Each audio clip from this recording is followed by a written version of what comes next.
Hello, everybody. Welcome to the Monday Sound Stream, where we're gonna roast Warner Brothers, but that's a Monday ending in Y, so it's not too surprising. But we got a few news topics. We have a full house. We have so many people here. Let me start pointing. We got Ryan. Say hi, Ryan. Hey, hello. If I don't talk that much or my voice doesn't change, I'm kind of recovered from being sick over the weekend. So if I don't talk much or if I sound scratchy, that's why. Yeah, we got Jerry in the corner here. Yeah, you Yeah, had a day off today, sort of.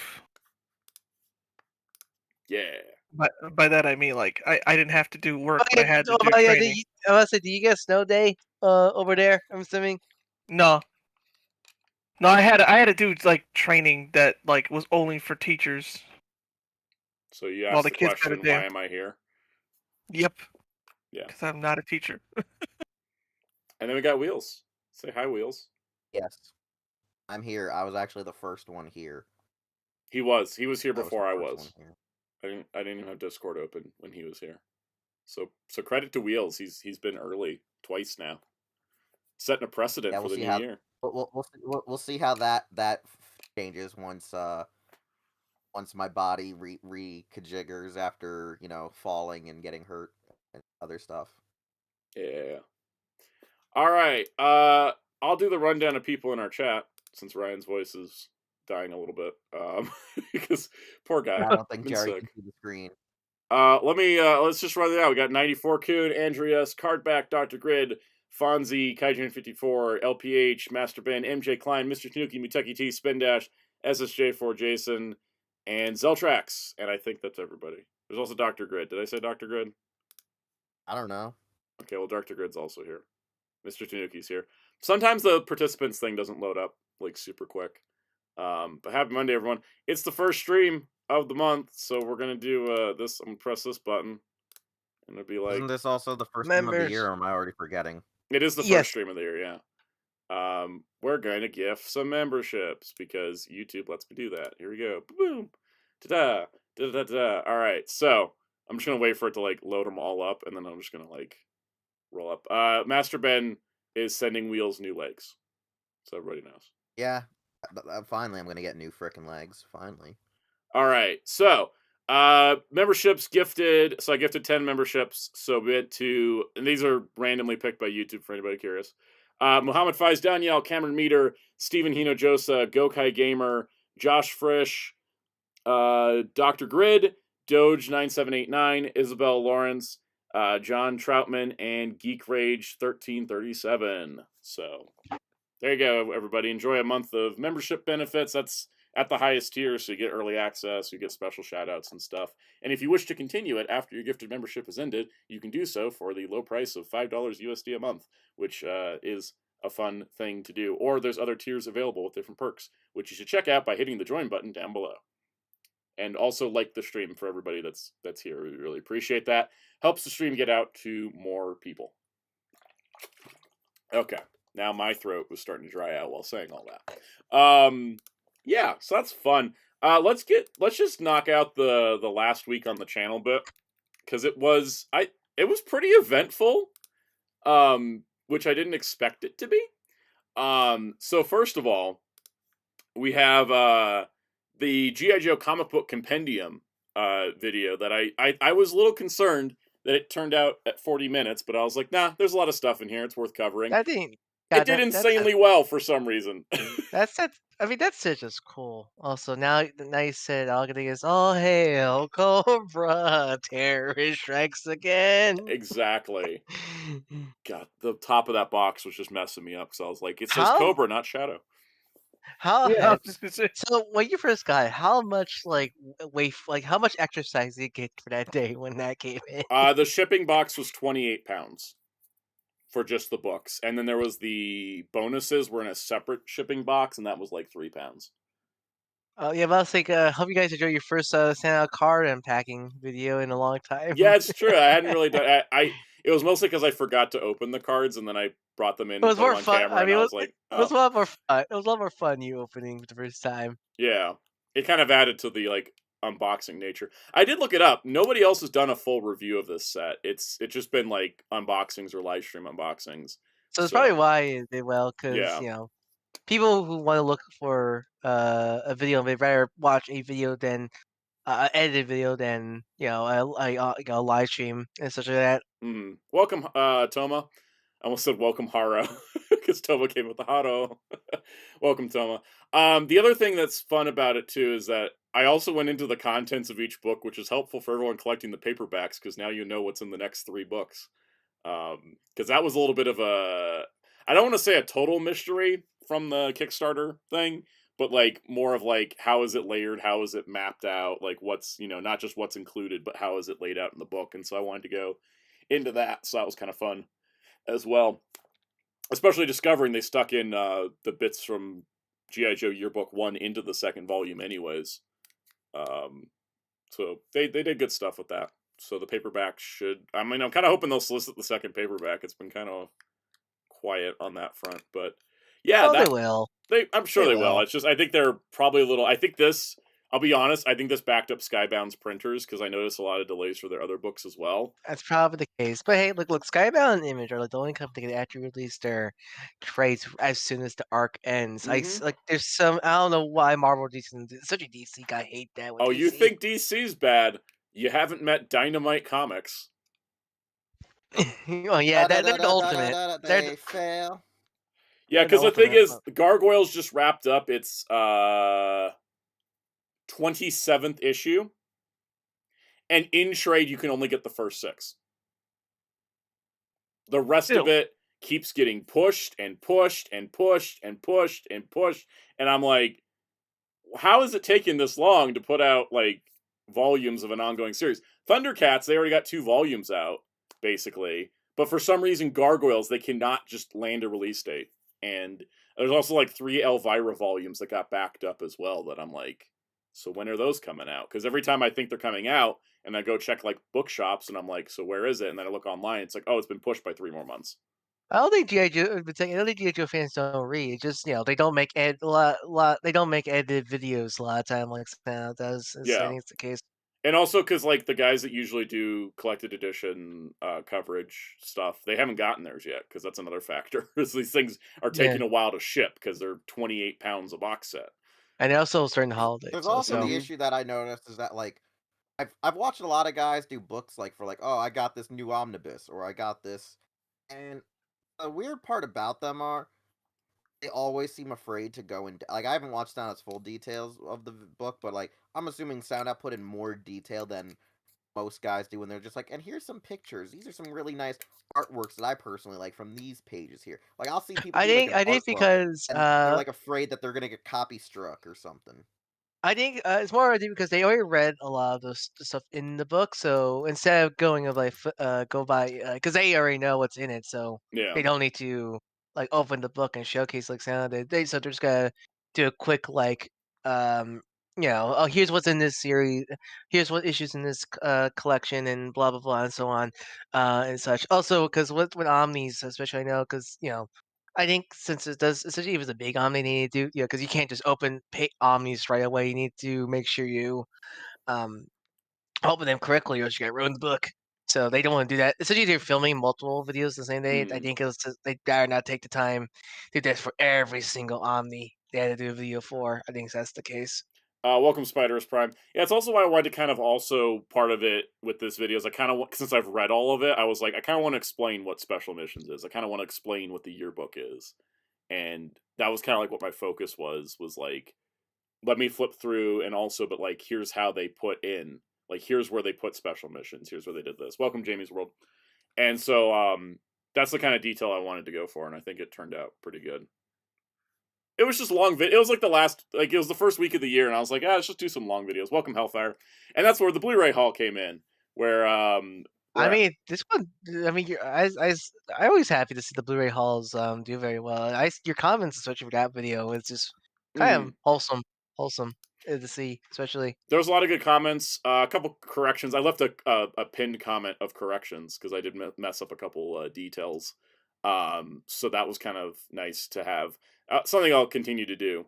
If I get a lot of comments correcting something, I'll just put like a pinned comment, so that way hopefully people see it before commenting it again. But just something I'm going to do going forward. Another thing. So people may have noticed this. I accidentally had this video go up at 2 p.m. Eastern instead of 5 p.m. Eastern. I was so So confused. I was because I had work that I had for work yeah. that Friday. When I saw, when at 2 o'clock, I'm like, huh. I had to double check. That's why I had to double check. Like, was this supposed to be on? Was this upload now? Because it's saying like that. Yeah, and so because you sent me the message, and I was like, oh, weird. And then I looked at it and I realized, oh, it's because usually when I'm scheduling through the app, I'm scheduling shorts, which do go up at 2. And then it just defaulted to that, and I didn't check it, and I didn't double check that it was supposed to go up at 5. But then the thing was, this video got like a huge view boost in that extra 3 hours. So what I'm gonna do, because it's January, and it's like if you're gonna experiment with anything, do it in January, when the ad rates are low and stuff. I'm gonna this week's videos. I'm gonna upload them at 2 instead of 5. Experiment. Yeah, I'm gonna experiment. I'm gonna upload this week's videos at 2 instead of 5 and see if it boosts them the same way that happened to this one, or if this was just Blu-ray haul. It just gotta see where the audience lies. But I think it helps because it keeps like your videos consistent. Like, if you such a live streams, of course, it makes people go like, all right, every 2 o'clock there's gonna be a new stand-up video kind of thing. Yeah, it's something I've thought about. It's always just it's so nerve-wracking to switch up a schedule on YouTube because of how the algorithm can be. But this worked out, so I'm like, let's just try it again and see how it goes. So yeah, this week's videos on Wednesday and Friday will also be 2. So it'll just be like, and then also I noticed I think international viewership was up. Between 2 to 5 is good. 2 to 5 is always the good time. So yeah. I think that works. Because kids or people are usually coming out of work around that time. Yeah, because two is usually when you're basic. Or people are watching it on their lunch breaks on the West Coast and stuff. I also noticed international viewership was up in that early window, so it might be before it gets too late, like in Europe and stuff. So because here's the thing: East Coast in Europe, 2 p.m. would be perfect because back in the day, being an East Coast person. At around 2 p.m. you'd get out of school usually, maybe 1:30 if it's summertime. Wait, you're talking high school? You get out. Yeah, middle school and high school. Yeah, you get out around that. Oh, high school is like 2. Middle school, and I got a 3. Yeah, elementary's 3 or 4 here. But you get let out, you get home, so you're off the bus around 3 o'clock or 2, depending on what time of the year it is. And if you would see YouTube during those early years, a lot of people would be putting their stuff up like right when teenagers were getting home. So I feel like anywhere between that 2 to 7, where like the homework binge is kind of doing, where you're just getting home, you're just doing that, it works perfectly. Because TV Nihon used to put up their weekly uploads, like after they put up the torrents on the weekend, the episodes would go up either that following Monday or the following week after that, and they'd always be up usually around 3 or 4 in the afternoon East Coast time. And I think that works good, at least in my time zone. I don't know where the guy who was uploading it for TV Nihon was. For all we know, it was probably Yoga. Yeah. That makes a lot more sense. But yeah, I think that afternoon kind of time frame works because it's like, what is it? It's like noon where I'm at, and then it's like 11 West Coast to East Coast. Like, it'll just be in that window, like it'll be available for people. It's like, because when I think about it too, when we're talking to Psycho O's, the only time I see Psycho O's is at this time, or where he's messaging me when I'm trying to go to bed at like 5 in the morning, or 6 or 7 a.m. So like for someone like Psycho's, that probably works too. Works for East Coast people, West Coast people. They'll have it when they get home. I think like anywhere between the 2 to 6 bubble, because I experimented a lot with that. I always experimented on what's the right afternoon time. Well, cool. So yeah, just for the next, I think week we'll see. And if for some reason like it just like all the videos get hidden because YouTube's like, you changed the time, like I don't think it will. I think it'll actually probably benefit us. So but just look for this week's videos to hit at 2 p.m. Eastern instead of 5 p.m. Eastern. That's funny story, Soundout. Yes. Here's a funny story. A lot of people who do horror movie channels and sci-fi channels and stuff like that, they put their stuff up between 9 to 12 for some reason. A lot of the adult horror movie people, like they'll do late night or early morning. No, they'll do it early morning. So like people like the Horror Geek, I believe Joe Blow Horror, Then Meat what is they call uploads at 9 also. And then the morning Matt, also. I think Matt Draper, the Cobwebs channel or whatever they're called. Like, these are all people I'm just promoting because I just watch their stuff for horror and sci-fi and like really niche movies. Welcome, that you don't Santo usually Celine. see. They put theirs up like anywhere between 9 and 11. Yeah. So I think like it works good in certain cases, like depending on what your age is. 'Cause, like I see a lot of adult people be watching it on their way A lot to of work. adults, yeah, usually or by they're, 9, like, a lot of adults are up at that point, so yeah. Yeah, They're usually watching probably it watching it at on their way work. to work or at work or during a lunch break or something. Yeah. Yeah. Yeah. Cool. So I feel like with what you do, it works. Last week, yeah, I used to do that at work too. When I worked, my last job that I had, that was like an office job. It was like a lot of downtime. I was just watching YouTube all the time. So the shorts last week, we had Wolverine and Titania, which are I don't want to say the only 2 Secret Wars figures I'm going to get. I think I want to get Iron Man and Spider-Man. But for now, these are the 2 I'm getting. Until they make a Yasify Beyonder, that's only when I get a Beyonder. Yeah, exactly. I don't want white Donny Osmond tracksuit Beyonder. I want Yasified. Who learns to pee. I want the one that looks like ambiguously like European or Asian Beyonder from the animated series. Yeah, from the Spider-Man animated. There's a lot of Beyonders to make. Was Battlesuit? Yeah, when Jonathan Frank was Asian, as I used to call him as a kid. Yeah. Then we had Monkey D. Luffy, which I was like, oh no, am I reviewing this figure too late? 17,000 people said no. you reviewed it right at the right time. When does the Gundam Effect piece come out again? I think it's February, because I remember it was the same month as Zoro, which means I'll probably get it in like March-ish, because I had to get the US release. That was perfectly timed. Yeah. I know Sabo comes out this month. And it was Sabo and Ace, right? Yeah. Sabo and Ace are this month, and then Zoro's next month in the Gum Gum set, and then Egghead Luffy's in May, and then Blackbeard's in June. Yeah. Something like that. I'm not forgetting anybody. There's some Naruto figures coming out too. Yeah, because Usopp and Sanji still don't have release dates. Yeah. And they've not shown us anything else. I do have Gear 5 Luffy's about to hit my pile of loot, so that's also coming. Have you got to Gear 5 Luffy? Have you got him yet? I haven't gotten to him yet in the manga. I just entered Act 3 of Wano, so I'm getting close.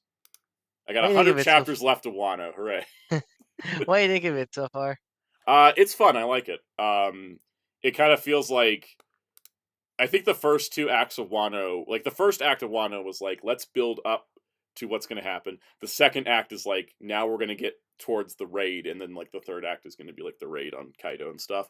And I think it's cool because it's kind of like it's building on everything that's been building since Punk Hazard, which I think is just kind of neat. Like there's like a structure to like from Punk Hazard to Dressrosa to Whole Cake to Wano is like one whole like mega arc, and then it's like, and then Wano's broken up into 3 smaller arcs, and I think that's kind of fun, and I'm enjoying that. You any favorites from the new characters introduced? Not yet, really, no. Because I just feel like I don't know the Wano characters as much as I should. But I still got 100 chapters to go. Yeah, 100 chapters left. And then Egghead Island, which is not as long, luckily. AR says, I kind of want to get into One Piece, but probably do it through the live action, eventually anime remake. The live action was my gateway drug. And then now I've been reading the whole manga, and now I'm watching the anime. But the anime remake, is exciting. It's this year. I'm pretty sure it'll come out, right? I don't think they gave it a date. I think they're just like, we're doing it. It should be this year, though. I don't see why not. Mitake says he didn't like Carrot. No, I don't really have any feelings about Carrot. She's there. She's a rabbit. I don't know. Spendash does confirm Gundam part set is February in Japan. So, yeah. I'm excited. I like One Piece. All right. Let's not play the intro video again. You're not pretentious like that One Piece fan I know, where he'd be like, "I'll enjoy it for you." That's like the weirdest pretentious quote. Oh, that's weird. What? Someone actually said that? A lot of people say that, and I'll have to tell you more off stream. But like, I hate that pretentious. How does that work?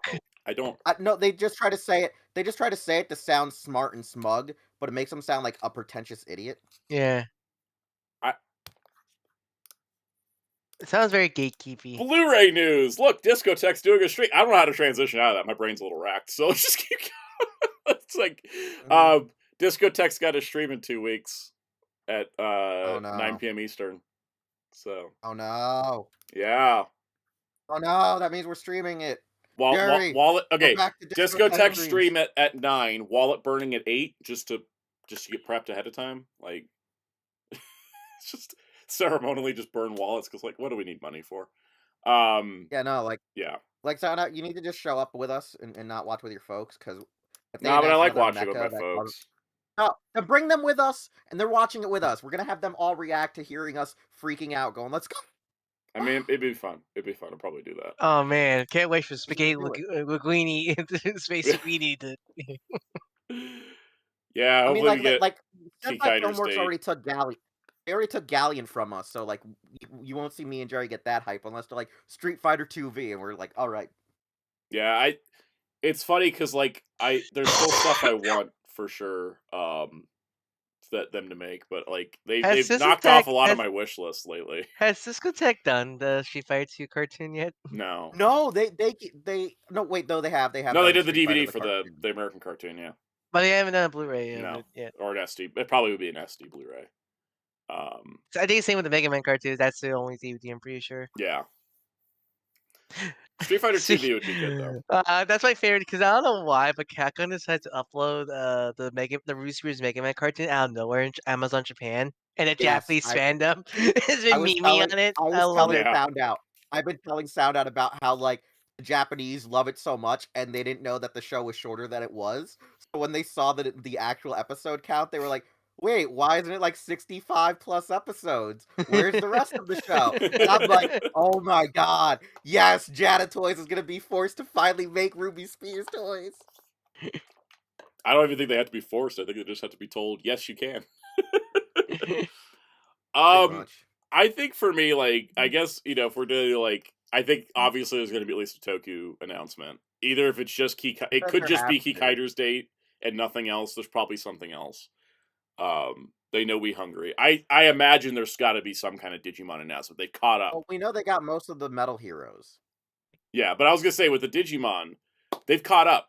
02 Japanese is up for pre-order.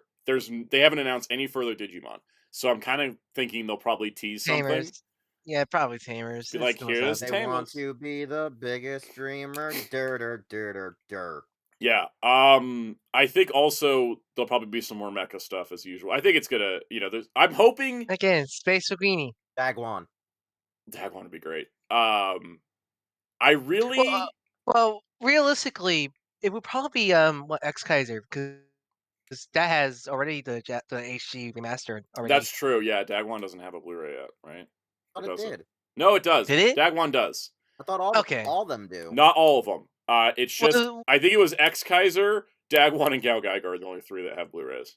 And X Kaiser just came out recently, and X Kaiser just came out recently. The HD remastered. I think it's going to be like Metal Hero, where some will be Blu-ray, some will be SD Blu-ray. But I feel like we might get another Brave series because Gal Geiger must have sold well. What do you think, Cass? I really hope because I want to see Mike Guy. Yeah, that'd be great. Smith the Crow says it's Gal Geiger, Mike Guy, and Jay Decker that have Blu-rays. Oh, it does have Blu-ray. Oh, there you go. That's a whole different thing. Guys, I'm just gonna go. I'm gonna go pop on CD Japan right now. And just see doesn't have this Firebird. How about Firebird? I'm gonna will into existence. I'm gonna try to will into existence Heavy Metal Elgime if Sentai Filmworks doesn't go and snag that in the next 2 weeks. Jamie World, Ranma 1/2, the original anime has Blu-ray releases by Viz Media. Yeah. No full collection, just separate volumes. Actually, guys, I thought of a better idea. Let's just finally will into existence one thing Discotek Media keeps cucking us from, and that's Flint the Time Detective. Yeah, I don't even. 25 is the year of Flint. That's another show I feel like Wheels made up, but I'll be like, yeah. I can't. I mean, I would love. I haven't seen people say I love car robots, but like. Car robots, but as we've seen, Hasbro really it's not even like a rights thing. It just want to do home media for some stupid reason. Yeah, they're not licensing anything to anybody. Welcome, Christopher Barker. Yeah, okay, Jay Decker. Okay, bang. J Decker's the one that just got a Blu-ray in October. September, July, and October. J Decker just got Blu-ray. Oh, you mean the one that's a Tokusatsu series in disguise? Yep. Mike Guy I got a thought- Blu-ray in wait, 2023. I thought it was Diagon that was the Tokusatsu. No, what happened was the guy who wrote J Decker pitched a Metal Hero show to Toei. The show got like almost greenlit, and then they were like, no. So he went to another studio, and that show said no. But they gave him part of the anime, and then he went and finished the rest of the story that he wanted to do at Sunrise with J Decker. It's like this layered story about how he had this idea, and so like he got to do part of the show as another anime, and then he got to do the rest of the show as another anime. It was like this weird, crazy story where he wanted to pitch a Metal Hero. It was too complex for toys at the time, so he said, make it an anime. Spider-Man's Prime, to clarify, Disney has rights to RID 2001, the English version, not Car Robot, the Japanese version. Yeah. At least to the States. Adding to this, let's see. Cyber Draco's hoping for Toei Getter Robo. Yeah, it's weird how Getter Robo is like so under like available, right?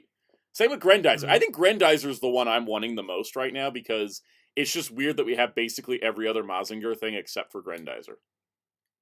Oh, I just realized something that we really need. Santos Celine said Better Man, and I agree that's another good thing. So I also Muteki, they've already said they can't get the Sonic OVA. It's legally multiple not times. Possible. Yeah. The other anime that they need to get is Giant Robo's 2000 series. Oh yeah, that series. Yeah. I read that one. Jeremy Carr wants Zubat. I'm seconding on Zubat. Yes, yeah, we'll get Zubat for sure. Yeah, if Toei will let them, they're gonna get it. I think. Dr. Grid says Rumic Theater. Anybody know what Rumic Theater is? No. Kaiju 19 Forces. I hope Discotek gets the Kikaider anime. I agree that's possible. Jerry, you said you knew Rumic Theater? Yeah, it's Rumiko Takahashi's anthology, like Toriyama's manga. What's it called? Yeah, manga theater. Yeah. Yeah. Who? Hellfire says I would laugh if they get Web Diver. Oh god, that would be pretty freaking funny because that means they could get Dagwon. Yeah. Who currently owns the rights to the Guyver animes? Who released them originally? So the Guyver animes. This is the thing. Manga Entertainment, I think, has the Guyver 90s OVA Crunchyroll has lock and key, and then they haven't been reissued in years. Then Guyver 2005 is Funimation. But Guyver Out of Control, the 2-episode movie OVA with the female Guyver 2, I don't think that's been licensed by Manga Entertainment. So technically Discotek could grab those or license rescue them. If the licenses have expired, if not, everything's owned by Crunchyroll because Crunchyroll owns Funimation and they own Manga UK. Yeah. So if those licenses have expired, then Discotek could grab them. If not, they're still under Crunchyroll. And like a lot of Crunchyroll things, they probably just forgot they own it. No, or just end up. Wait, Jerry, what was the thing I told you about recently, where the publisher went to Crunchyroll and goes, "Yo, you had this license for years." It was for the original Ashita no Joe. Yeah. When the company for Ashita no Joe just was like, "Hey, dog, you had rights to our anime for 10 years." And I've been wondering why they've only had Ashita no Joe 2, and I'm like, "Where's 1? They gotta have 1." Look at that. They just and apparently they had 1, but they just didn't do anything with it. Isn't that great? And I'm like, what? I always wanted to watch original Ashita no Joe. Look up the theme song. I mean, if it's around. You know what would be pretty funny? A couple of you mentioned Dan Kuga Nova. I feel like if Dan Kuga Nova was possible, they would have done it when they did Dan Kuga. Dan Kuga Nova, wasn't that ADV back in the day? So Sentai Filmworks might be able to have that license. Yeah. That's the thing. If it's 80... Okay, here's the Wasn't thing. there also a Dan Kuga OVA that was left off the Blu-ray? Don't remember. I started to remember there was something missing. So, funny story though, is if it's owned by ADV, it's either lapsed and gone back to somebody that Discotek can go acquire, or Sentai Filmworks still have the license somehow. Jamie's World asks, what happened to ADV Films? Bankruptcy followed by restructuring into Sentai Filmworks. Sentai Filmworks, yeah. Because they became Sentai Filmworks and they took part of the license. Funimation took part of the license, and then there's like this huge gap of stuff that just disappeared. God bless Dan Kuga wasn't included on the Discotek Blu-ray. Oh, that's my favorite one. Yeah, because the music. The music, yeah, that's right. The music. Music rights to hell. Yep. Yeah. Looks like the funniest part is Dan Kuga Nova was never licensed. Oh wow. At least according to Anime News Network, and they're usually pretty on top of those things. I could have swore it was, huh? They may have. Although, it could have been licensed and then just never released because ADB, right? Here's something about Dan Kuga Nova. I just want you to know, if you want more Dan Kuga with Dan Kuga Nova, be advised, it has very little to do with the original Dan Kuga and more to do with Gravion. Funny enough. Oh my Gravion! I haven't watched Gravion in years. We need Go Danner and Gravion. Oh, I love Go Danner. Muteki says Karis from Tatsunoko. Jerry, if you loved it, you would have known what that GIF was. Who was it? Muteki mentioned Karis from Tatsunoko. It's only if Stars let go of their license, and in my experience, Stars never lets go of anything. Yeah, but it's because Stars did the dub, right? Voltron. Yeah.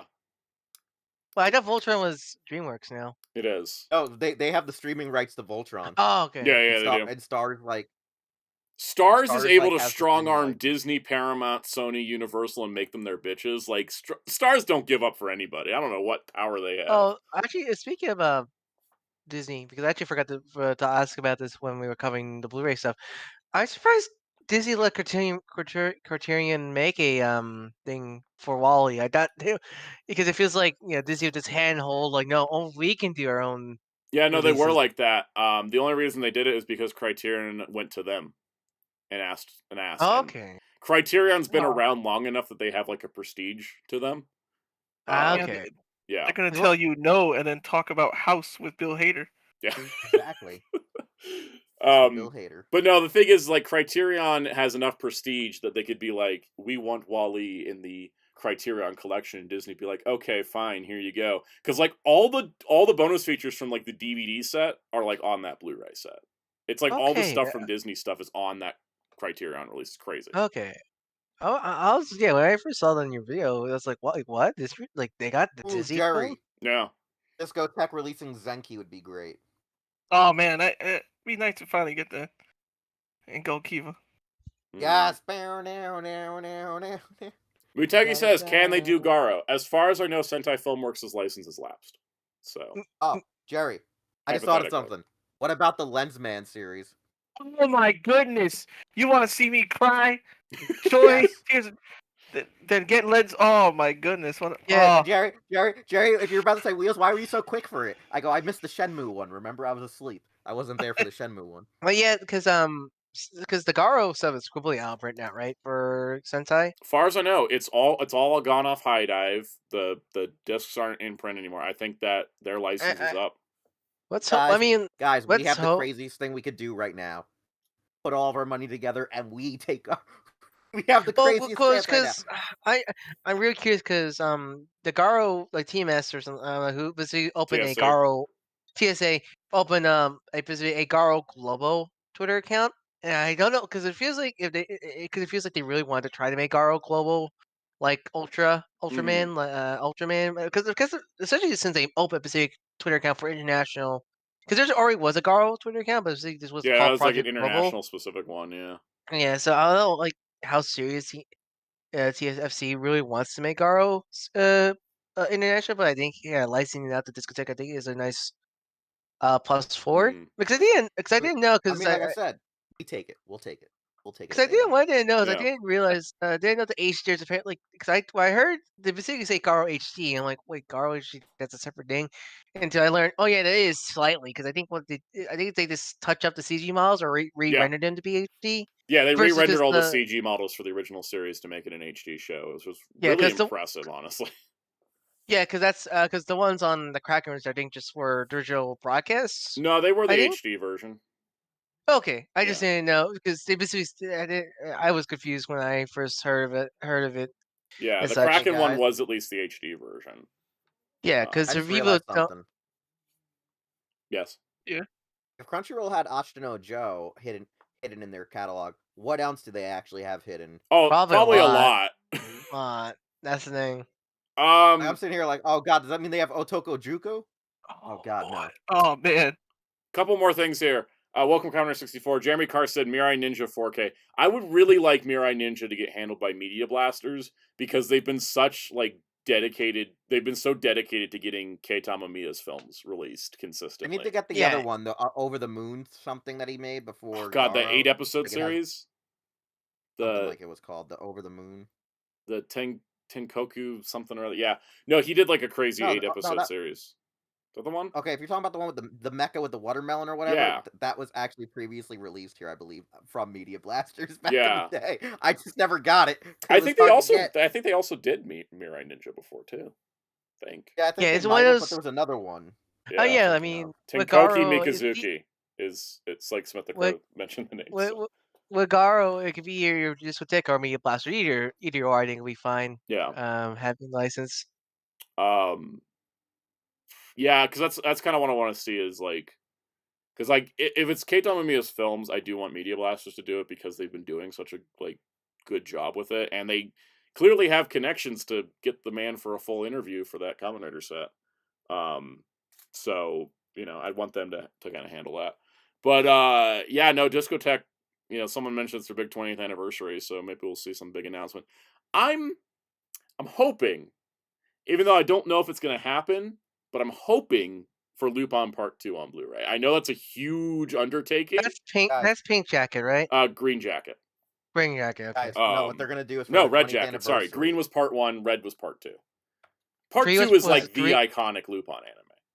That's the long one, right? Yes, it's like 100 and something episodes. Cause I remember, right? Because is that the one the Tony Albert crew dubbed, but only dubbed half because it was so long? Yes, they only dubbed part of it. Yeah, it was 155 episodes. This was also this is where Miyazaki got his start. He did episodes 145 to 155, and that's why he did the movie. Yeah, that's why he did the Castle Cagliostro. The dub only did. Let's see where it's at. Yeah, the series was from 1977 1980. Episode 99 was the first anime ever to be broadcast in stereo sound, which is a big deal. Let's see. I think it was 79 episodes were dubbed. Yeah. Discotek has done it before as well, which they did 4 DVD sets, and they included episodes 1 through 79 dubbed, and then 80 to 155 were not dubbed. And I've wanted them to go back and do a Blu-ray of it because it would be really cool to see. They've already worked with TMS. I mean, they produced a new dub for Part 1. I don't think, and that was apparently because TMS footed the bill. I don't think they're going to dub the rest of Part 2. I would just really like it released on, a modern format. So, Smith the Crow, I said it was Lupin the Third Part 2, Episode 99 that was broadcast in stereo. Menjay Klein, are they getting Tiger and Bunny? No, because Viz has Tiger and Bunny. Viz, yeah. And then Tiger and Bunny 2 is still locked up in Netflix jail, but God damn it. You never know. They might break it out. Infinite says we need a box set of all the Lupin parts. I'm going to disagree with that because that'll be ginormous, God. First of all, ginormous, and outside of 4 and 5, each show is like a soft reboot. So Part 1 doesn't have really anything to do with Part 2, and Part 2 doesn't have anything to do with Part 3, and Part 4 has nothing to do with Part 3, and Part 5 has the same art style as Part 4, so they kind of go together, but they're still kind of separate. It's fine them being separate because they're kind of separate shows. They're less so volumes in a series. It's not like Naruto where it's Shippuden's clearly the follow up to Naruto. It's more they're separate individual adaptations. Yes, Jamie's World Lupin does have a manga, but they never license more than a few chapters of it at a time. Now I'm just imagining that ginormous I seen that you ever seen that ginormous One Piece where it's every single volume's of one book, but that's just Lupin sets. Yeah, the Lupin sets would be actually bigger and longer because there's a lot of TV specials, which we're still missing a few of them on Blu-ray, which I'm hoping that also is coming. So there's a lot of Lupin to still do, but I'm hoping Part 2 is in the cards because it would suck if one show is. I feel like they're saving it for the end of their Lupin journey because it's going to be the most work regardless. Anyways, you guys got any further thoughts on Discotek? Yeah, I mean, I they think could we do the said. I think funniest thing right now. Go. What They is could it, do the Wheels? funniest thing for their 20th anniversary. Pull a Central Park Media, announce that they're getting MD Geist, and say that they're financing a new sequel in the installment of MD Geist. The funniest thing ever. That'd be like the let's just flex for no effing reason, and no one's gonna get this flex except Central Park Media guys. Have they done Big O? That was Sentai Filmworks. Okay, that was Sentai. Cause Yeah. I was trying to think of like Harry what's knows another. what I'm talking about. Mm-hmm. Am I? Yeah, MD Geist.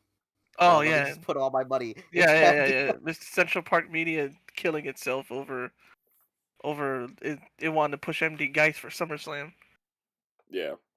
when nobody likes that movie. But yeah, no, Big O had a great set from Sentai Filmworks. It just has replacement music, but that's also the case in Japan. The theme song got replaced because of Queen. Okay. I was wondering if there was like another. Did the theme song. I was wondering if there was another big like nostalgia series they could have done. Gonna do because because that was like IPGX pretty much for Yeah, essentially that. IGPX was a big one. What else is in the Toonami era we haven't seen? I think they got a lot of the Toonami got hitters. They got the everything top that Viz three- and Funimation didn't already have. Yeah. Yeah. Like Hey, I'm sitting here thinking. Had and they I'm like, released? there has Had to be they something. released? I mean, I'm trying to think of their 4 Kids catalog. Had they released Fighting Futons? They haven't, but Futon? apparently that's because they can't. There's Oh, they really? too much of it missing. According to Well, people, I mean, the and other one is, without, oh, wow, really? yeah, apparently Fighting Futons is lost media. Wow. Welcome, Logic Blaster. I guess the only I mean, the biggest release they could do from like the 4 Kids stuff is Kirby. Yeah. Kirby. As that's the only one because I imagine they can't do. I mean, yes. I mean, it'd be really cool to do a F-Zero GP. They could do F-Zero where like the bonus feature is the dub. Like it's the 13 dub, episodes, yeah. Kirby would be a good one. I mean, they did do a Blu-ray set in Japan recently for Kirby, so Nintendo doesn't hate the show. Mm-hmm. Jamie's World Discotek's already released all of Sergeant Frog. Yep. Let's see, where was it? Muteki said Hamtaro. That'll be I remember that show. Lupin Part 2 was a part of the old Adult Swim anime block, So who currently no video group is out? Funimation has like a lot of the stuff that Funimation I think owns majority of the stuff, or Viz. Yeah. New video group is defunct now, right? As far as I know, or at least they stopped doing anime. Well, so that means no one's doing Yu-Gi-Oh. No one's doing Yu-Gi-Oh, but that's also like a bit of a That's headache. Konami. That's up to Konami. Yeah. It's up to Konami. They would have like for the dub for Yu-Gi-Oh, they'd have to either just do an SD Blu-ray like they did Sonic X, or have to go through a Digimon level restoration. Because my god, the edits are crazy. But for Shaman King, they did. It was funny with Shaman King. They did SD Blu-ray for the dub. They did Blu-ray for the Japanese version. I think that'd be a way to do it. Yeah. All right, guys. I got a deep cut. This is the deep cut. Discotek for their 20th anniversary somehow says we got original Astro Boy Tetsujin uncensored subbed.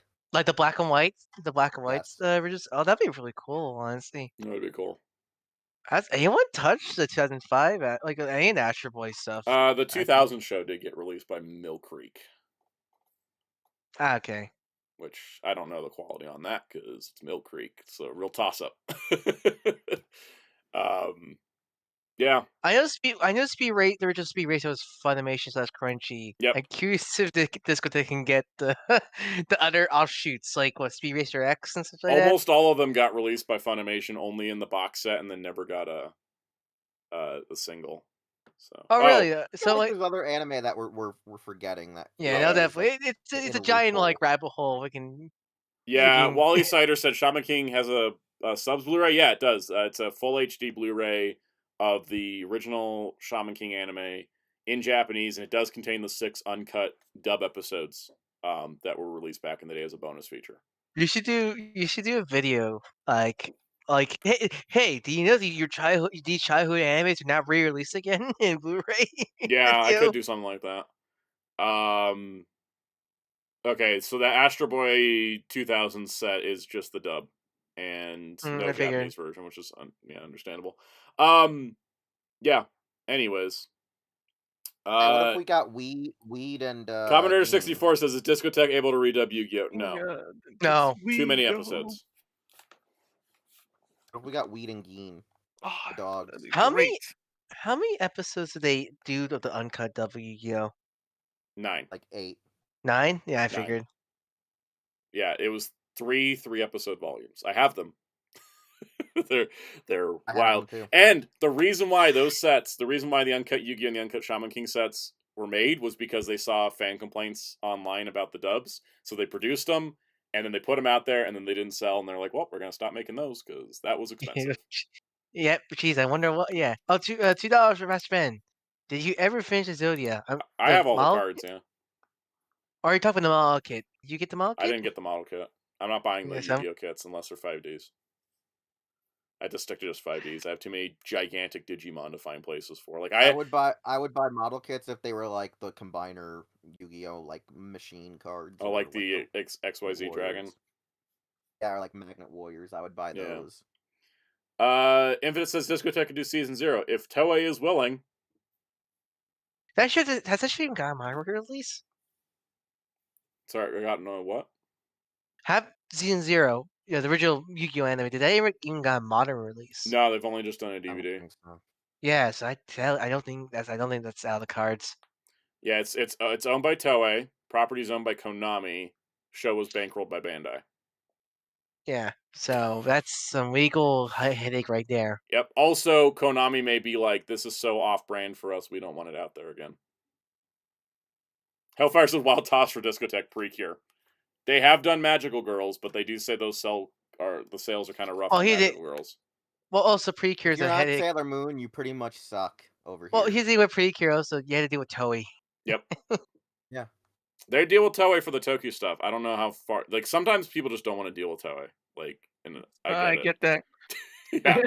All right. I need both we'll be excited to see what gets revealed in 2 weeks. But next topic, we have a Amazon listing for Ultraman Trigger Complete Series plus Ultraman Trigger Episode Z. Currently tentatively scheduled to release March 18th, 2025 from Mill Creek Entertainment. There also is a listing on Barnes & Noble for Ultraman Decker, but you can't click the link to see any details on it. But yeah. So no big surprise. So no big surprise. Do you want to rewatch Trigger? Because not particularly. I'm not gonna lie. Because Wheels there's a very famous stream where Wheels asked me live, "Do you plan on watching Trigger?" And I just straight up said no. Yeah. Hellfire says, are we just missing Zet now? No, Zet is already up for pre-order. It's supposed to... Currently, it's January 28th. I have a feeling it's going to get pushed to February, because... the Ultra Galaxy Fight got delayed. Ultra Galaxy Fight got delayed till this week, so I think Zet's going to be February, maybe Trigger will be March, Decker April. Then we're kind of caught up, which is pretty nice. So... I'll get Trigger. I'll buy it. Like, it's not... Like no matter your feelings of the show, it's good that they're released out there. Yeah. It is. I think that Trigger and Decker coming out without any word of a dub does say to me that we're not getting dubs for either. I think they're just not gonna bother. And then watch tomorrow. They'll shadow drop them. Yeah, they might. Oh, funny story about this too. If they got the dub, if they went and did a dub now, okay, this is the funny story. If they went and secretly did a dub for these shows, that'd be interesting, because at the time of August, when when you talked to Matt Shipman, yeah, he said they don't want to frickin' do it because they know that people don't like Trigger. Supposedly, they go the online community, and he's like, "I want to dub Trigger though because." Well, the English staff or Subaraya? Supposedly Subaraya. I think he was telling people at the booth that they just were like, no one likes this show. They see all the backlash, so they just wanted to move right to the next show or whatever, and start with like Blazar and all that stuff. They were like, we're gonna do Blazar, we're gonna do this. Like, supposedly, I don't think Subaraya sees it per se. I think because the problem with the show is it tries to almost remake Tiga, and Tiga's a bit of a hard thing to try to recapture because it was a very much flash in the pan magical moment. Well, it'd be like Kamen Rider trying to remake Kuga. Well, isn't less more they were trying to remake Kuga when they remake Tiga Final Odyssey. Yeah, that's kind of the problem with Trigger, as I've noticed, is that watching Tiga and watching Final Odyssey, this show kind of tries to take a movie's plot and stretch it over a 25-episode series without really adding much extra to it. They don't do it It's right. been, They don't. and also, yeah, They do Hellfire it mentioned there's a horribly. lot of production issues Yes. from upper management. Oh, there was. You're right. Bandai There was got some because hell. wasn't Bandai really involved with Trigger? Yeah, this is what caused a big rift within the creative management, because Bandai wanted the Nurse Desi dragon to defeat Absolute Tartarus. Not Tartarus. Diavolo, Absolute Diavolo. And Taguchi and the other creatives were like, that makes no sense for this dragon robot to defeat an Absolutian that are giving Ultraman trouble. What are you talking about? And apparently that is where a bunch of the stuff fell out the bottom, and there's been a lot of back and forth with Bandai and Tsuburaya, which did lead later for Blazar to start filming before Bandai got involved with toys. All right, Muteki sent $2 super chat. Sorry, folks, we bring up Trigger and we got triggered. Yeah, that's what happens. And also, and I mean, and it looks like they're just doing that going forward, which is good.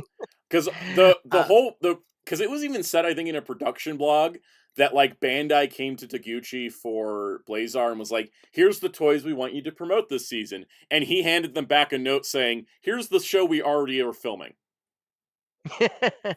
Apparently that's where they're currently at, is they're just they're looking at how much money Ultraman makes in China, and they're like, we make enough money, you got to stop telling us what to do. Yeah, because I mean, hell, it shows how far in advance they record.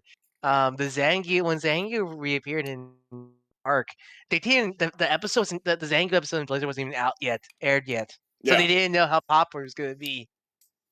Yeah, no, they're working so far in advance that they're basically telling. Welcome Psychos. They're basically telling Bandai what to do now. Man, I wish Toei can do that, because because I haven't.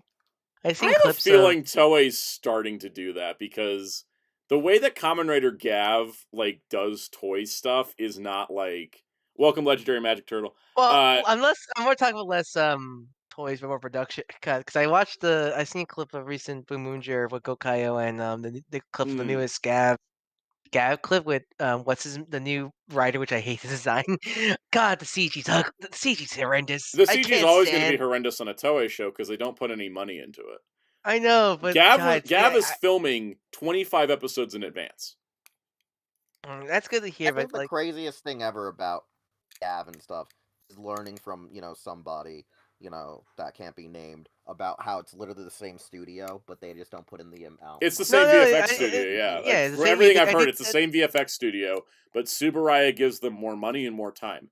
The reason why is, I think, and this is my theory, this is not confirmed, my theory is that Ultraman, Sentai, and Rider all have the same production budget.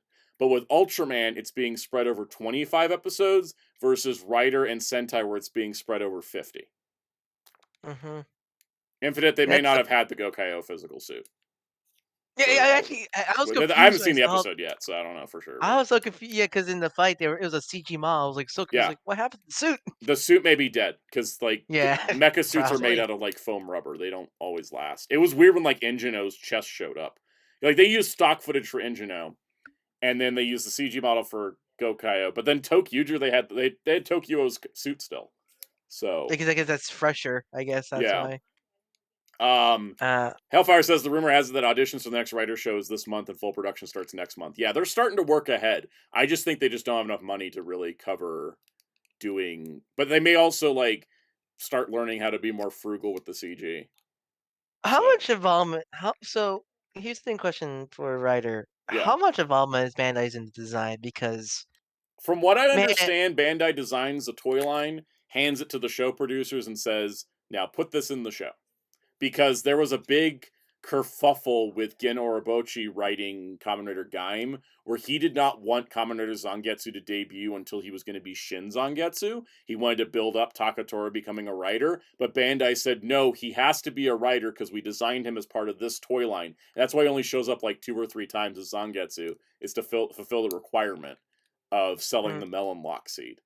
Yeah, because I imagine it has to do with the suits also. I imagine because man, I because everything's designed by Plex, which is a Bandai company.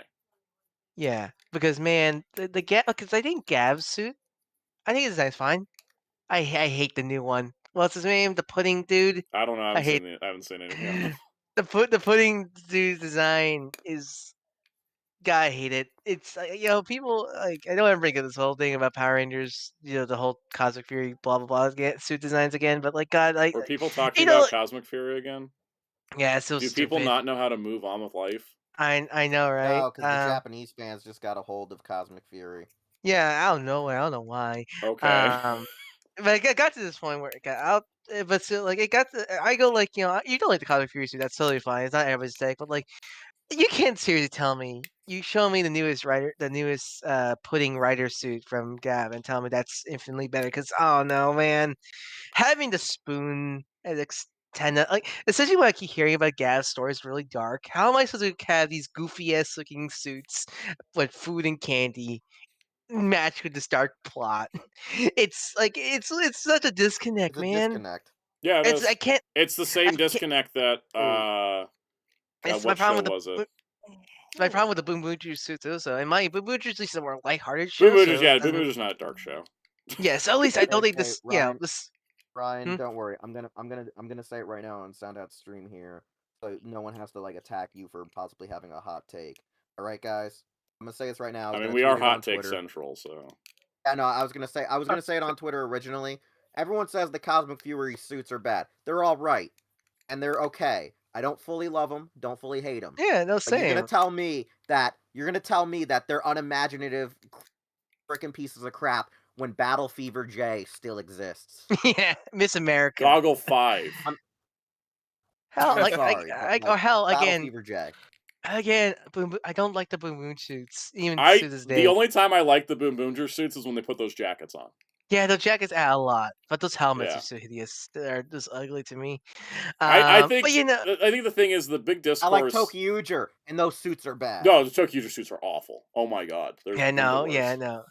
I just with the Power Rangers, with the whole thing with Power Rangers, my problem with it right now is I've seen so many people, like big people in the fandom, say Toei should buy back Power Rangers from Hasbro and such. And I don't like that. Why would they? Well, no, it's more because if they do that, Power Rangers is dead fully like the brand because why would Toei make Power Rangers Sentai separate? And that's the thing, and I know some people like go, "Oh, that's what we want," but the problem, I hate that because it takes. Why kill one thing to help one thing get better? Because hypothetically, the cool thing would be is if they bought back Power Rangers and decided to bring in an English cast and just do like how like Korea tries to say Sentai's Power Rangers. Just well, yeah. That'll be Latin America Dracula. Just have an international team. Oh yeah. That'll be the preferred thing. But that's not what Toei will do. Toei doesn't even like making Toku in the first place. They don't. They give Toku so little love compared to their animation department. Well, yeah, no, that's the thing, and like with I don't care what Psycho said in the chat, but like I need to say this because it's just I've been seeing it all over the place, and this is a safe space where you can say things without people jumping on you. Yeah, but like my problem with this whole what Toei buy Power Rangers blah blah blah thing is people care for Power Rangers more than Sentai, and that isn't a bad thing. But like a bad thing. Really. No, I hate because if Toei buys back Power Rangers, they're not gonna do anything with Power. Like everything stops, comics, everything, all that stuff, and that isn't fair because people love the comics or just people love the Power Rangers lore. People like Power Rangers for being Power Rangers. They like the lore, they like the world, they like the characters, and that isn't like, oh, Power Rangers better to set. No, none of that. That's stupid. If you think to someone like Power Rangers want Power Rangers a bit more than Sentai, doesn't make me think Power Sentai stings. They just like what Power Ranger rings and such like that. They like I like both. Yeah. And if in having, I see multiple big people in the fandom say Toei should buy Sentai. I mean, Toei should buy Power Rangers back. I just feel it's very, I don't know, just Toei buying Power Rangers back is how you never get Power Rangers again. Yeah, no, And it's also how you never get Sentai again either, because they're not going to distribute. The only reason that Toei would license Sentai to Shout is to just promote off the back of Power Rangers' existence in a lot of Yeah, no, ways. Yeah. definitely. Yeah, it's just unfair. It's like, it's like, comic example. Man, I wish Superman was bigger. Let's kill Batman so Superman can. No, that's not the right way to get No. Superman bigger. It's that kind of thing. It just I mean, annoys me. It that seems would be pretty neat. like, yeah, well, it just that's annoys me seeing so many big people in the Power Rangers and Sentai fandom say that. It's why I was very very distant from the Toei side of the fandom because I'm tired of seeing stuff like that. Like it's just one of those things where people because they always try to make cultural war stuff of this like Power Rangers. Power Rangers stinks. Kamen Rider Gav and Boom Boom, you're better and all that stuff. What? How am I funny, Miteki? I'm not. Just I'm ignore actually them. being Just ignore them. but like it's because it just annoys me seeing because it just annoys me seeing this being Stupid discourse. They can both yeah exist. Honestly, yeah I'm just gonna flat out say it. The Power Rangers, the Western Toku fandom needs to grow the hell up and stop having the yeah same debate that definitely I've been seeing for 16 freaking years on the internet. Like, if you guys are gonna complain about something and like bitch back and forth about a little like culture war thing over certain things, get a new topic. Because yeah like nobody cares about the Sentai versus Power Rangers discourse besides the people that just love discourse for the sake of discourse. Like, come on, come it's up with something new. Like, it's exhausting. like more of this Discord. It makes me fully just not want to check out the current writer in Sentai, and I'm not saying they're bad at all. It Yeah, it's just just you go online and then you see people just like, look, I gotta be real. The way that people gas up shows that are made for Japanese children to sell toys is insane. Like, there's yeah, a no, lot of good totally. shows, and I enjoy these shows, but like, they're made for 4-year-olds. No, totally. Like it's an interesting thing because like there was an interesting post about how what compared to Rider and Sentai versus Ultraman, and not like one's better than the other, but more just how the fan how what kind of fan you are. Because if Mm. you're because they talk about how if you're an Ultraman fan primarily, you're not really into Rider and Sentai. And I'd rather take humor those debates because I love seeing people try to dig themselves out The of a hole as to psychology why they of think. which franchises you like over another, I think, is way more interesting than the yeah, and mudslinging. they talk about like, oh, you're an Ultraman fan. You're usually more of into the Godzilla kaiju fight stuff and stuff. If you're into Rider and Sentai first, you're not really into the Ultraman side stuff. That's like, I just saw that conversation. I Mm. thought that was a interesting discussion, and I think that's more. It kind of recommend, seeing that and really opened my eyes. Where like, yeah, like I am fully on I am a total Ultraman fan. I'm an Ultraman first because I just think everything around that side not perfect, but I don't know, I just more happier with the Yeah. Ultraman side and stuff like that because it just feels less hectic. No, It's the less. reason why Ultraman's a lot happier than Kamen Rider and Super Sentai is that even though Bandai tries to control it, Ultraman doesn't really lose its identity versus Yeah, Rider. totally. Like, yeah, he'll get. Sentai's biggest problem is the discourse between the Sentai purists not allowing the fact that Power Rangers can coexist. Yeah. And the thing is, a couple great comments here. Mr. Jayhound said, I like the culture differences that Power Rangers provides, so all the tokusatsu I like to keep existing. Saying one should exist over the other is so silly. Exactly. Like, Definitely. it's like complaining you have a third cake. You don't even have to like that third cake, but why are you mad that that third cake exists? Right? Or fourth Yeah. cake. Is it chocolate? Is it chocolate though? It doesn't matter. It's just, you got a cake option. No, that's my joke. Enjoy No, you the get my cake. joke. My petty is it chocolate though? Because I ain't touching it. Exactly. See, and then MJ Klein says, "Why I choose to be neutral. Power Rangers and Sentai are both created equally. There's no such thing as which one is better than the other. Just enjoy what you like." Exactly. Like, there's going to be differences, but they're mostly cultural. They're not like the quality's about the same a lot of times. Like, sometimes, yeah, Sentai will look fancier, but like. Here's the thing. That's barely because I don't know. But it is like, barely, and part of the reason for that is because Power Rangers has to pay more people than Sentai does because the production staff on Power Rangers is larger because of different regional like restrictions of like unions and how contracts work, and people get paid better for Power Rangers than they do for Sentai. for example. Yeah, that's Oh that boy, means howdy.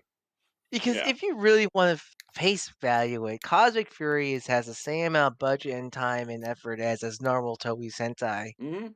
In reality, that's the case. It's you may not like the suits. That's totally fine. But like, I don't know. I just feel like I am getting sick and tired of people like bringing up there was no toys for these suits. Blah Who blah blah. Like, cares? who cares? Who cares? Having no Where they toys makes scrapped zero anyway. impact on a TV show. there's TV shows and there's toy lines. Sometimes they they overlap, but like. I think that's the case because Encyclos. No, I don't care. We're in 2025. This is a the problem fair is thing to that mention. we're not moving on from Power Rangers, and I'll tell you why. Because people still talk about it, regardless of the current status of the brand. People still talk about it, and therefore is still a topic of conversation to because have. because in by that logic, nobody should talk about Thundercats or Exactly. He-Man or Ninja. No one. That is a stupid argument. I'm sorry because just because the franchise is not bring in anything right now doesn't mean no one can talk about it. Yeah, like Kentucky said, it's not dead; it's hibernating. Yeah. Yeah, I mean, like, it's not even for dead. example, It's it's like like everyone the I see comic. talking about Sailor Moon on social media every day. And I'm like, Sailor Moon's a dead property again. There's Yeah, no but new Crystal. yeah, no, the newest movie came out and that's it. But people could still talk about it. It's just because a friend. I just find that stupid. I don't know, 'cause I feel like I think it is just a case because I feel like this is the first time a big tokusatsu part has ever since the big wider fandom has opened up since the 2010s. The first time Psycho one that says went. Thundercats doesn't make a talking conversation about the same thing over and over again. Close, you were not there. You were have not no there idea. Oh my god. Thundercats Roar was more toxic. Yes, 100%. Even more toxic. It was. 100. No, you were not there, Yeah. Cyclos. I remember when Thundercats Roar came out. Power Rangers Discussion hasn't had anybody doxing people that worked on the show. Yes. Hey guys, you want to hear a bigger joke? Silverhawks. you Yeah. love the dunk. There's a new comic coming out. They suck. Silverhawks suck. All right. I know, but I like them. No, Jerry knows. Jerry knows. I go to Silverhawks like I take a baseball bat to Sega. Very weird metaphor, but anyways. Mm-hmm. Oh, Jerry knows what I'm talking about. But yeah, no, that's the final thing I have to say about it. I think this is a good conversation to have because I think playing a good conversation to have because I feel like it's getting really out of hand and it's good to talk about this stuff because it's good to talk about this stuff because I think it really, if you don't talk about it, it means if you don't talk about it, it just kind of let it loose and. Also, you're forgetting one thing. Whenever we don't talk about Power Rangers, Soundout's view count doesn't go up. It is true. It is true. Power Rangers always brings people in. I will say that, like, to kind of wrap up the conversation, hey, it's nice we're getting one of the least favorite Ultraman shows on Blu-ray because that means we're still getting everything regardless of fan reception, and I like that. I'd rather talk about Power Rangers than Trigger. I think that's the moral of the story. If anyone's wondering if Ultraman Trigger is worth watching, we spent like 30 minutes talking about Power Rangers instead. I think that we should talk about that. But moving from one fan topic to another, a fandom that has figured out how to... No, I'm not buying your damn coffee cup, StarTrek.com. Moving to a fandom that is dealing with a actual crisis of media. Star Trek Lower Decks, which recently wrapped up its final season for some reason. I don't know why the show isn't continuing. It's not that expensive. Is coming out on Blu-ray. So March 25th, we will get the Star Trek Lower Decks Season 5. Nice little cover there. As well as the complete series Steelbook box set, which is funny because I've never seen a complete series Steelbook set be like the first release. I never heard of Steelbook complete set. Yeah. Well, I mean, for a series specifically. And especially for Star Trek, usually they're like, here's another epic pack, and I'll take anything that's not an epic pack. I hate those things. So we've got Lower Decks on 2 Steelbooks, 2 characters on each Steelbook, seasons 1 through 3 on one, 4 to 5 on another. It's going to come with an art card that has like the signatures of the actors that plays the main 4 Lower Deckers, which I think is really cool. And I think it looks great. I'm looking forward to it. And there's 25 minutes of bonus content. No exclusive content on the complete set, it seems. So it's not like a Discovery situation. Sound out. The question Damn it. Sound out was What about Moopsie? Something. No, when you called them the lower deckers, I was like, then who are the upper deckers? And then I was thinking about Project at frat God, parties no. back in the day. No, the upper deckers are the bridge crew, obviously. So the question is, was Moopsie the final villain of Star Trek Lower Decks? No, but they did mention Moopsie Badgie. in the final season. Good. Badgie wasn't the final. Badgie was the season 4 villain. The final villain of the show was actually like completely unexpected, and I liked it. Listen, the final villain of the show was actually them cutting it short. We could have. Yeah, it's Paramount. Paramount's the final villain. Paramount's always the final villain of these shows. So the thing, just not to make this like a comparison, but like Power Rangers is having its first hiatus, right? Mm-hmm. Star Trek had a hiatus of 13 years away from television between Enterprise and Discovery. And then after Discovery came on, we got Picard and Lower Decks, Strange New Worlds, and Prodigy. And then suddenly, now all we have is Strange New Worlds. Mm-hmm. All the shows are dead. We're getting a movie this month with Section 31. They're filming a Starfleet Academy show, or they finished filming it. And so we're down to, we went from 5 shows to 2. And in the course of this year, 3 shows ended.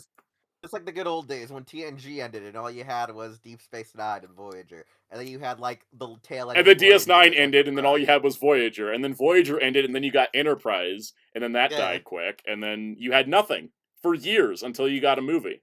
And then maybe a couple years later, another movie. We had Galaxy Quest somewhere in there. Galaxy Quest was during Voyager's run. It was somewhere. Did Star Trek like Doctor Who had like did Star Trek like Doctor Who, they got like submarine material during the Wilderness Years, or no? No, I mean between 2004 and 2009, all you got was comics and books. Okay, I mean that's something. Like, who got that during that? So we got that. So it was like Doctor Who also got radio shows and non-canon movies. We didn't get anything like that for Star Trek, and the thing is too. Just not to parallel history or anything, after Enterprise ended, CBS had a auction where they auctioned off about 90% of their archive of costumes and props. If Star Trek can come back, Power can come back easily fine. Exactly. Yeah, Star Trek's had a few huge gaps in time, but I'm hoping that another animated show gets greenlit because I thought animation was cheaper than live action. Anyways, speaking of animation. Let's talk about this.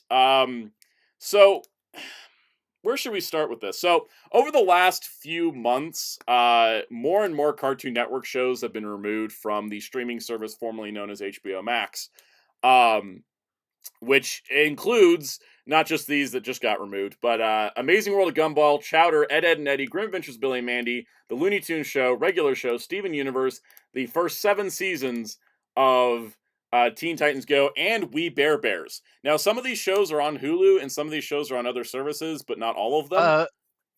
So for example, OKKO got just removed from Hulu only like a month ago or a few weeks ago, so that's now forever gone unless you buy it digitally.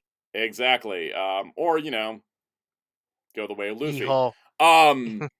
So the thing I wanted to talk about was kind of the big deal here, and because I think losing these shows is sad. The big deal here is Teen Titans Go. This is their cash cow. They're willing to take off all but the current season of their cash cow, which means they're going to take everything off eventually, right? Like Sag Shock could remove also. I don't think. I didn't have that on there because it wasn't a Cartoon Network show. I was trying to focus in on the Cartoon Network part, but they took Sag Shock off. They took off. There was another DC show that Young Justice. No, not Young Justice. Oh God, Green Lantern. The Green Lantern. I think. Anyways, so here's the thing. So let's do some research here. Let's wait for Max to reload. I just wanted to pull this up. Okay, so yeah, what's on Max? Oh, that's where I wanted to talk about. So first of all, also here's the thing. I can't check because didn't they also remove the kids and? Yes, we're gonna talk about that. I have it on my notes. We're gonna do this. All right.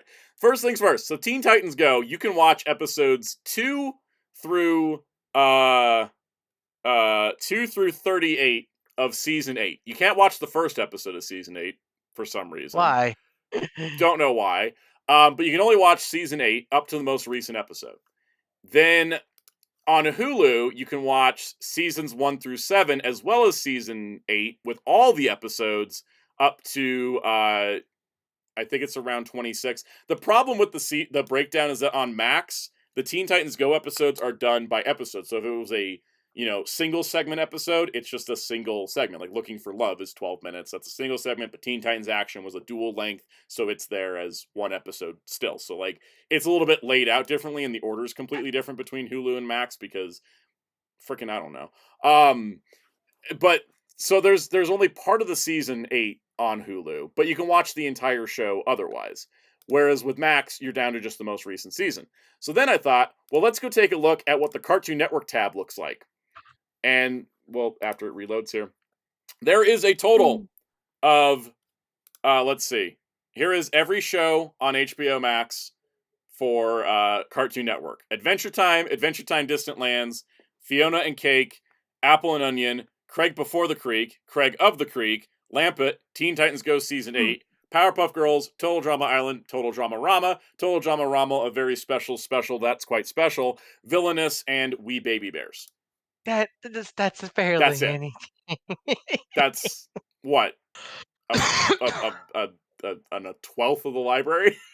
Also, it was so you combine. Okay, so you also what's worse is you combine like the franchise. So you got all the you combine all the Adventure Time, all the Total Drama. It's only 1, 2, 3, 4, 5, 6, 7, 8, 9 series on Max. If you combine all the, and I wouldn't even count Teen Titans Go because it's only like part of one season.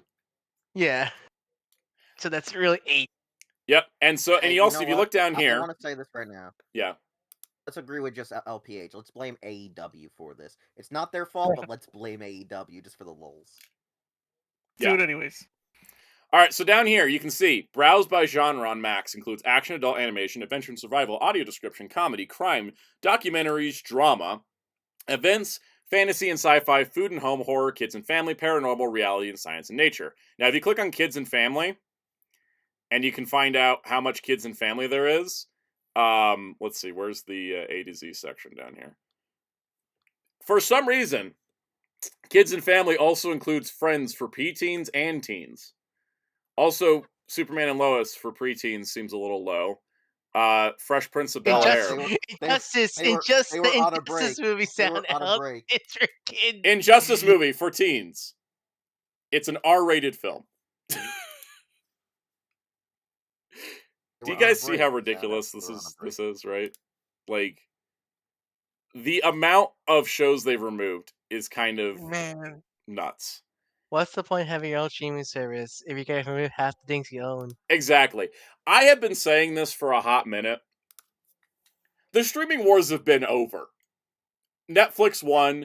Everybody else is fighting for second place. And they you talk. Nobody cares about brand integrity on their services anymore. Well, yeah, because we're talking about like the real talk about like what's the actual results of the streaming wars. If you count like the big companies, so I'm not kind of like Crunchyroll because it's always gonna be in a niche. It's always gonna be in a niche of anime. Somehow Crunchyroll is actually second place. Well, that's they're second place for anime. Yeah. Oh, okay. I thought they actually meant second place. They're second place for anime, and they still have half the viewership of anime that Netflix does. They'll never be even close to first place. Yeah. And they're they're always in the niche because anime is a niche. But so it's like Netflix is number 1. Then probably I guess number 2 would be Prime Video. Disney Prime Video. Oh yeah. Well, here's the thing. Really, Prime Video sucks for me. It does, but it's included with Amazon Prime. Yeah, that's the thing. It's hard to. It gets on the chart like the way that Wii Sports gets on the chart. Yeah, why Wii Sports? Yes, I remember that. Yeah. So that kind of Jerry, all of Gokusen's on Amazon Prime. Oh, is it? The Tokusatsu. Well, I know Giant Gorg is on there. I gotta watch that. It's not counting Prime because again, that's there's an actress on that one. Is Netflix that what? I guess Disney Plus is next. It feels Disney. No, I think it's. Or be Hulu. I think it's Hulu still, which is still technically like it's owned by Disney, and then it goes Disney Plus, and then Peacock. Somewhere way down is Paramount Plus. Yeah, Paramount Plus is probably the worst. We trash Max. We trash Max, but realistic, Paramount Plus is like the worst streaming platform. Both Paramount Plus and Max have the same thing where they don't care about, like, because when everybody was doing their own streaming service, like, we're gonna put all of our stuff on our service, right? Like, you go on Disney Plus and it's just Disney stuff, right? You go on Paramount Plus, just Paramount stuff.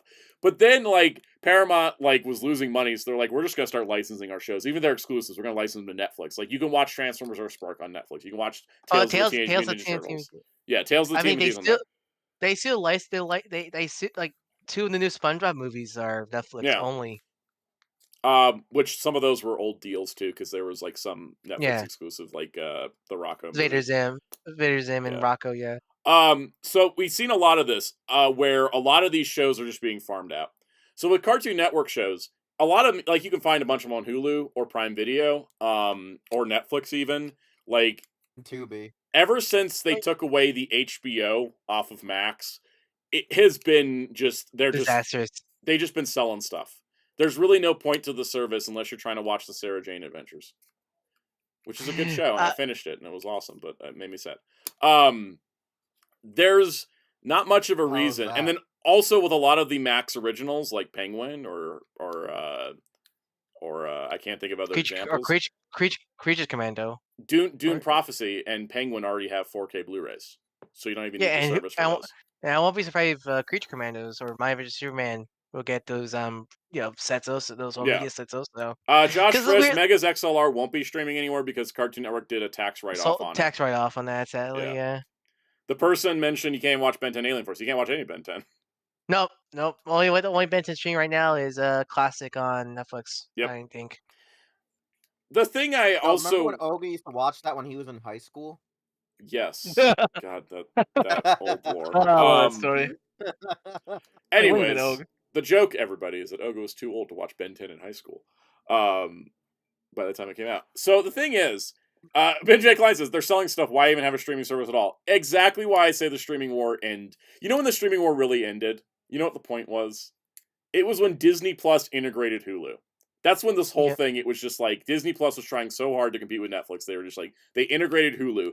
And honestly, it ruined Disney Plus. It really did. It made it such a mess to keep track things. That was the problem with it. When I open Disney Plus to watch Star Wars Skeleton Crew and I'm greeted by, watch Night Bitch now, I'm like, what?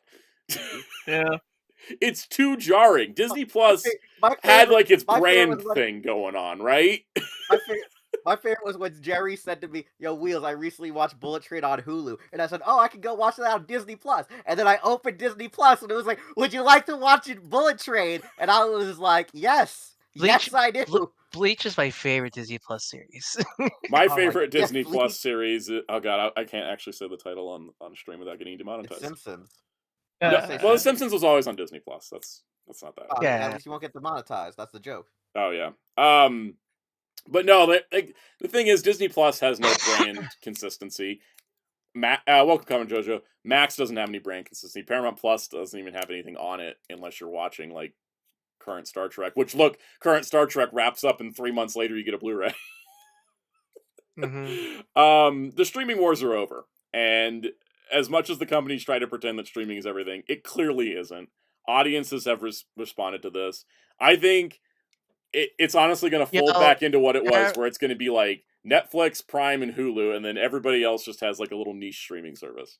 I think the Disney Plus will soon be. It's Disney. They're not gonna, as we've seen, they're not gonna deny they lost, but still. I do think they are gonna stop. I mean, I think it really shows how much. I think Disney Plus is gonna stop producing so many expensive streaming shows, though. I think those are gonna start fading away.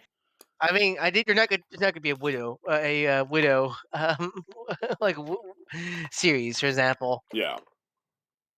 Yeah, we're not gonna get something like Willow. We're not gonna get. I don't think we're gonna get anything like Ironheart or Echo again. It's gonna be like only sure bet things. Like they're gonna make another season of Daredevil, of course. They're gonna make some animated shows, but they're not gonna like. I think they're gonna reduce their Star Wars. Whatever happened to Marvel? Like their like little special, like Marvel Studio Presents. They should have done more of those. Yeah, honestly. They only did 2, and then like apparently the Nova one, they were developing a Nova special presentation, but then it turned into a series now. Very weird. Anyways, the other thing I do want to know where I can watch Mischievous Kiss on streaming, because the streaming for that show has gotten chaotic, man. It's nuts. Yeah.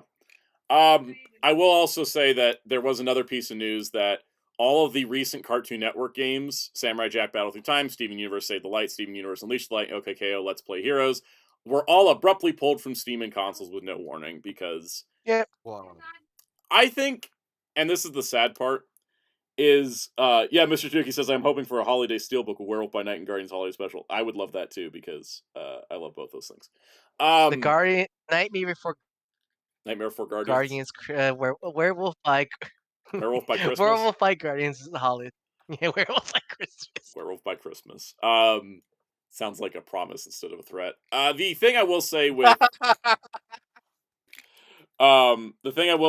with the general treatment of Cartoon Network. Oh no, because the Cartoon Network's dead. It's sad to say, but it's dead. Here's the thing I want to talk about. Okay, and this is part of my pessimism, but it's part of it. There was a thing where they closed the old Cartoon Network Studios building, right? Mm-hmm. And they were moving people around. And a lot of fans were like, Cartoon Network's dead. And then people that worked at Cartoon Network were like, no, it's not dead. They're just moving us. And I said to myself at the time, I think I said it to some friends too, I was like, it may not be dead, but they put the last bullet in the head. And no, because even the recent Craig of the Creek, they did the final stuff from Craig of the Creek that came out. Instead of having Cartoon Network Studios at the end, it said Warner Brothers Animation. Yep. At the end.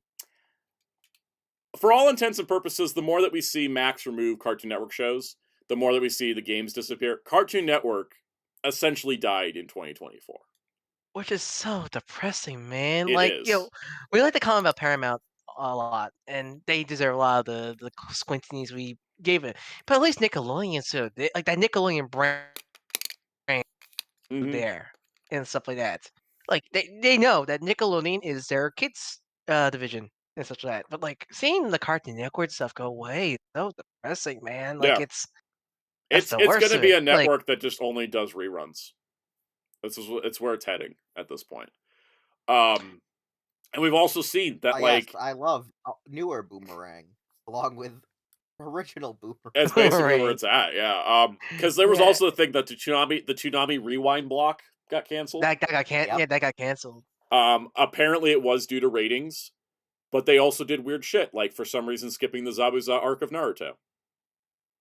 Oh, here's another. I don't know why. Thing they did. I don't know why they would skip one of the more famous arcs, but Soundout. Here's another thing they were doing that was weird. They're like, we'll air it Monday through Friday, and then they're like, we'll only air it Friday, and then we're back to Monday through Friday, and then it would be like, only this week is Monday through Friday, and then you got to watch it, and then it's not on. So like, they would just. What were they? A YouTuber trying to figure out what the algorithm likes? Yeah, I mean, tell you, because I would like it'd be Monday, and I'd be like, oh, cool, I can't wait to watch, the new Viz dub of Sailor Moon finally, and then the next day it would be like nothing, and then it would keep going, and I was like, yo, this is not ending. The joke's never gonna end, is it? Yeah, they couldn't keep a consistent thing. I think adding to this as well, it does also suck that it seems like Warner Brothers Animation is just only making adult animation now. It sucks so much because kid like animation for kids and families is so important. And it used to be like the cash cow that everyone went after. Yeah, exactly. But essentially we have a twofold problem, right? The studios are like, oh, kids are more interested in video games, while also not making anything for kids to be interested in. Yeah, exactly. Yeah. It's like just throwing in the towel to the competition, not even trying. Yeah, what they call a self-fulfilling prophecy, like. Yeah, basically. And I will say that like I don't like most of what Warner Brothers Animation puts out anymore because I find a lot of their adult animation. I know this is different creatives and stuff, but a lot of Warner Brothers adult animation on Max is just gross. Exactly. I don't get why adult animation means gross out. Yeah. Or. It's weird that Harley Quinn's the least gross show I've watched recently. Like Harley Quinn's the least gross one. Have you seen that Valentine's Day special? I mean, that Valentine's Day special was pretty gross, but I don't think it was as gross as Creature Commandos' first episode.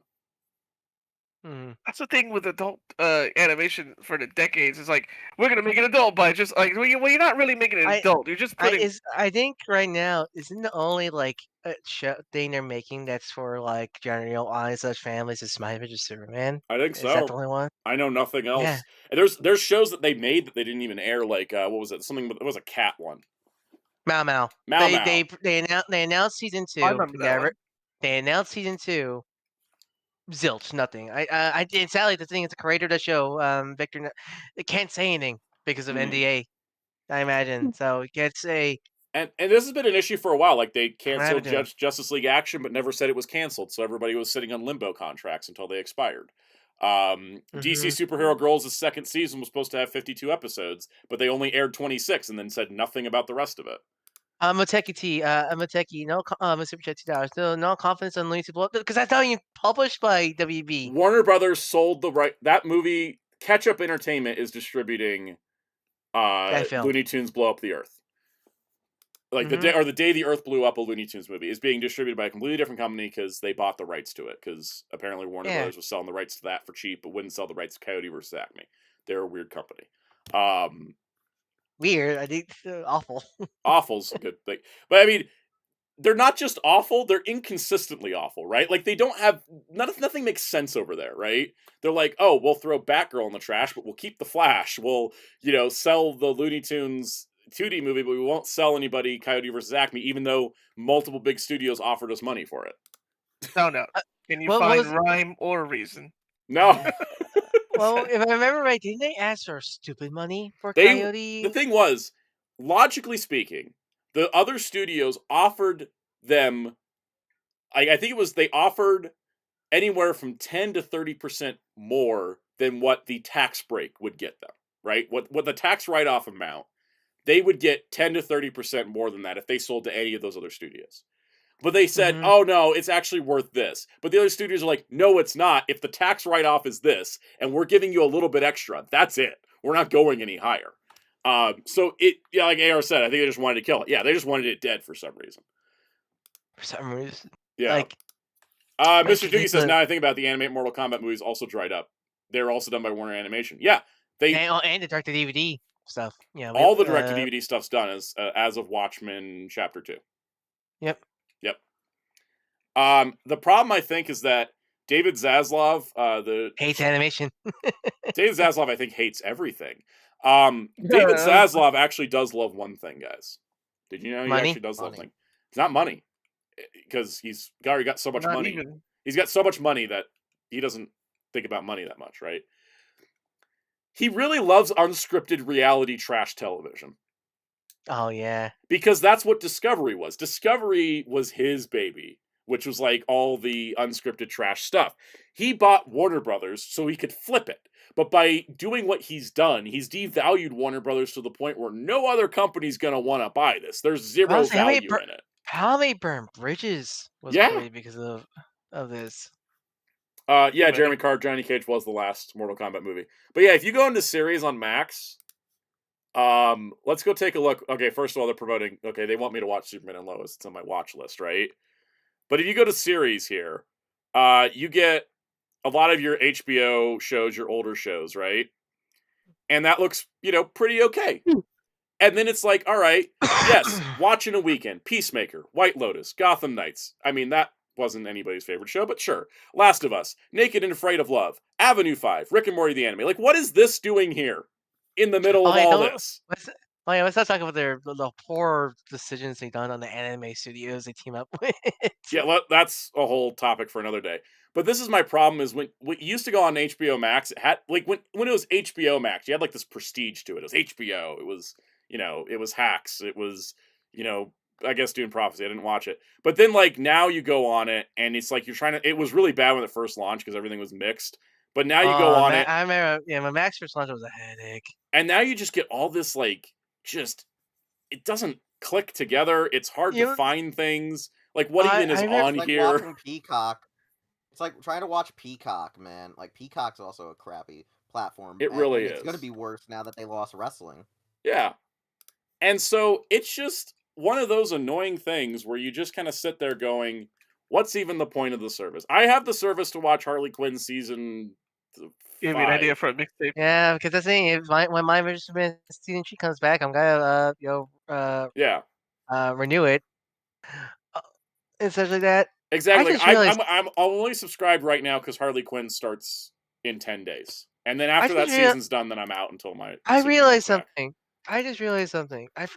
Invincible Fight Girl. That was the newest cartoon they released. That was supposed to be a Cartoon Network show. But like My Adventure Superman, it got delayed so much. But I just realized it wasn't in the Cartoon Network session. You know, it is a Cartoon Network show. But I think that technicality. But yeah, that really is just killing that brand because that Invincible Fight Girl is totally made to be a Cartoon Network original series. And My Adventure Superman's officially Adult Swim original now. Yeah. Yeah. It's depressing. It is, and it's depressing because Cartoon Network had a legacy, man. Like, when you're a Cartoon Network show, it meant something, but now it just gone. Like that is gone. That's depressing. And not to be a Cartoon Network age kid, but I always felt like Cartoon Network was a prestige label over Disney Channel and Nickelodeon. I always thought Cartoon Network had. It was also a personal preference thing, but like that's as a kid, I always saw Cartoon Network as like kind of the upscale thing because they were a cartoon network. Yeah, well, it's less I think prestige, but more just like each company had their tone. Like Nickelodeon had their own style of show, unless you're Avatar. Disney Channel had their own unique style of show. Cartoon Network had their unique style of shows. You will not get a Ben 10 from Disney. You will not get a Vader Zim from Cartoon Network. They all have unique tones to them, which makes each of the big three their own unique. They didn't felt samey. And I do think that was the thing with Cartoon Network is that they weren't just the comedy shows the way that Nickelodeon was a lot of sitcom type shows. Mm-hmm.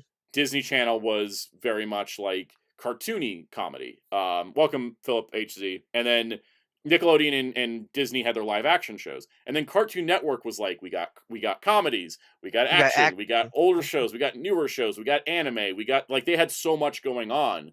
But it all fit within a brand, and they all just were really quality shows too. I think that really helped. Mm-hmm. Kind of like the way that HBO used to be a really strong brand of quality shows that they've diluted because they took some shows that were made for Max and then aired them on HBO Sunday nights, and now HBO Sunday nights doesn't have the prestige it once did. Mm-hmm. Yeah, and then like SSJ4 Jason said, Adult Swim had their own weird style shows. Yeah, you could tell there's a visible line between what was Cartoon Network and Adult Swim, right? Mm-hmm. Now it's all on the same service, and it's all just kind of blurred. Yeah, because My Adventure Superman, it's not Adult Swim show. It's totally meant to air on Cartoon Network. Yeah, or at least a Toonami show, you know, like but it's not Adult Swim. It's a family show. But nope, they only lump it into Adult Swim because Cartoon Network is dying. Mm-hmm. Well, let's talk about toys because I just want to talk about toys. Revoltech. Let's talk about other toys. Yeah. Revoltech is releasing Luke from Street Fighter 6, his gigantic forearms and all, in the amazing Yamaguchi line. Good old Popeye arms. Definitely looks a lot better. I mean, that was always weird that they got the Yu-Gi-Oh! Lights, because Amazing Yamaguchi's best when they had more bulky characters to make. Well, there's also two different lines. There's Revoltech and there's Amazing Yamaguchi. They haven't made any Yu-Gi-Oh! Amazing Yamaguchis. They've only made Revoltechs. Yeah, like Luke is in Revoltech or Amazing Yamaguchi? He's in Amazing Yamaguchi. Okay, that explains it. Yeah, and also it's interesting because they're My Hero Academia line. All the men are in Amazing Yamaguchi, and all the women are in regular Revoltech. That's weird. Yeah, that's weird. I don't know why, because there should really no big difference. Yeah, there really isn't, like, stylistically. It's just some weird branding thing. But yeah, he comes with all this stuff and a face for Ryu, which can be interpreted in many ways. And if you get him from the Kyoto store, he comes with an extra face. Okay, so you want extra face of Luke, you have to buy the Kyoto store, and you have this Ryu face that you can't do anything till Ryu comes out. Exactly.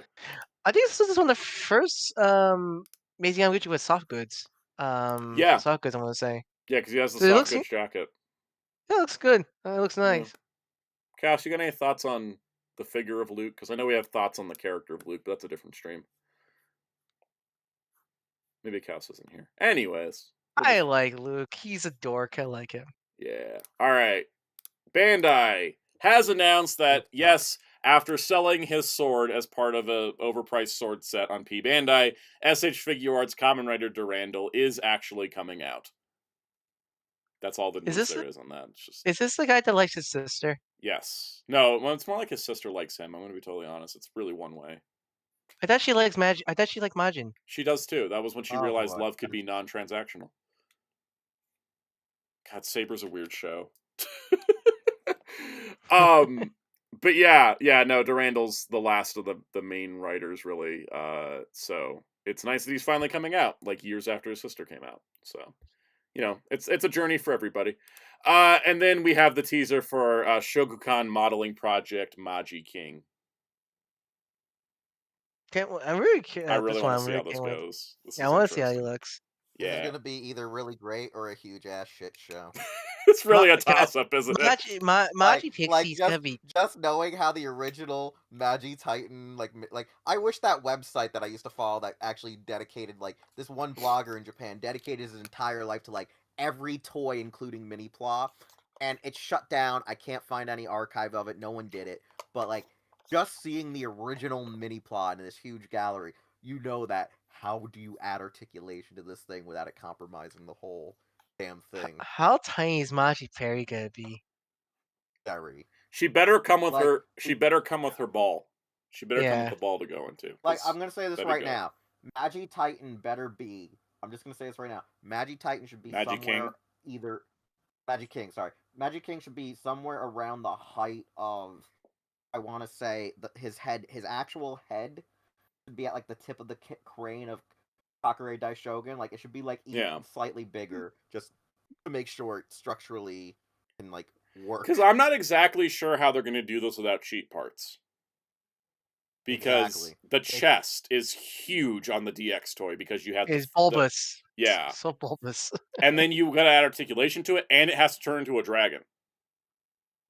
I haven't finished building my Dyna Zenon, but that thing's pretty intense, and it's huge. Like it's huge. Like the Dyna Zenon is like I think he's taller than Great Icarus or Jet Icarus. Really?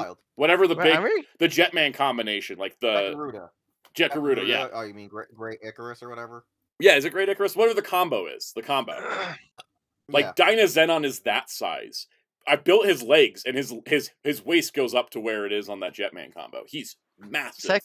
Psycho said the elbows need to have their cheap parts. Yeah, they're gonna have to.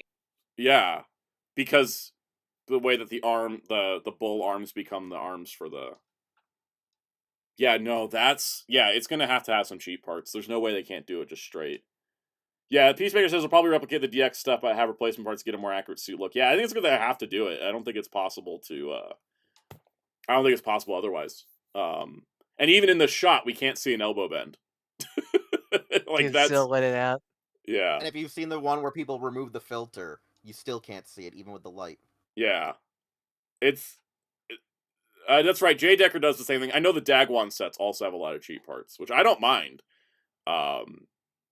Psycho said, I guess this is the Magic Ranger 20th thing we're getting. I guess so.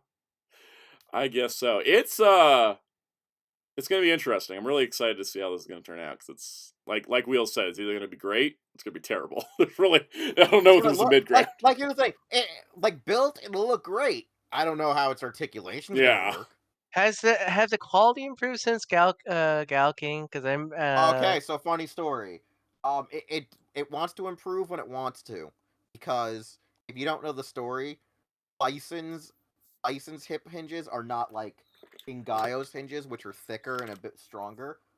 Bull Tauruses are actually like Gao King's versus Gingayo, who is like more durable. It's kind of sad. So we're still not really inconsistently good quality. But, yeah, there's still some inconsistent. Like this series would still the Super Mini Pla would be better if it was just given the full on height advantage of being just almost as tall as Jet Garuda. I just wish there was high. I just wish caps and better stuff like that. I just wish there was high grades. Upgrade them to high grade quality. Yeah, no, if they were upgraded. I mean, with the price they sell these things for, why are they still Mini Pla? Why are they not just full on model kits with proper part material separation and a larger build and stuff? because I understand Shokugo models in fact are really sold in the same way as the normal mini plot. Because the mini plot, the way how it works is you can just buy those in a grocery store, right, in Japan, Yeah. because they're candy. Yeah. They're And candy Super toys. Mini Plot was like that too, where it was like, when you see like the Studio Series versus the basic Transformer, right? But now that they've gotten more expensive, and they even dropped the Mini Plot name, right? Like it's Shokukan Modeling Project instead, and they do so much P Bandai. It's like, why are these not just full kits and still sticking to this like because it's the joints. The joints are the biggest problem with me building these things. Like, I'll tell you this right now. I'm pissed off that Gao God. Okay, so this is just me. I'm still kind of salty that Gao God got the better elbow joint for the shark to give it the archery thing, because by having that joint, Gao God can actually rotate the shark to correctly do the howling cannon or whatever they call it when they do the Hakuju Beast King roar. Because the problem with it is that like they sometimes will be like, oh well, we messed this up, but like they could have, like, you can still take apart Gao Shark without without screwing it up, and like they could have given us a joint within the Gao. That's the real reason I didn't buy Gao God, was they didn't give us a replacement joint to improve the already existing. Yeah, like if you say you buy, they come with this another sprue just for Gao King to improve him.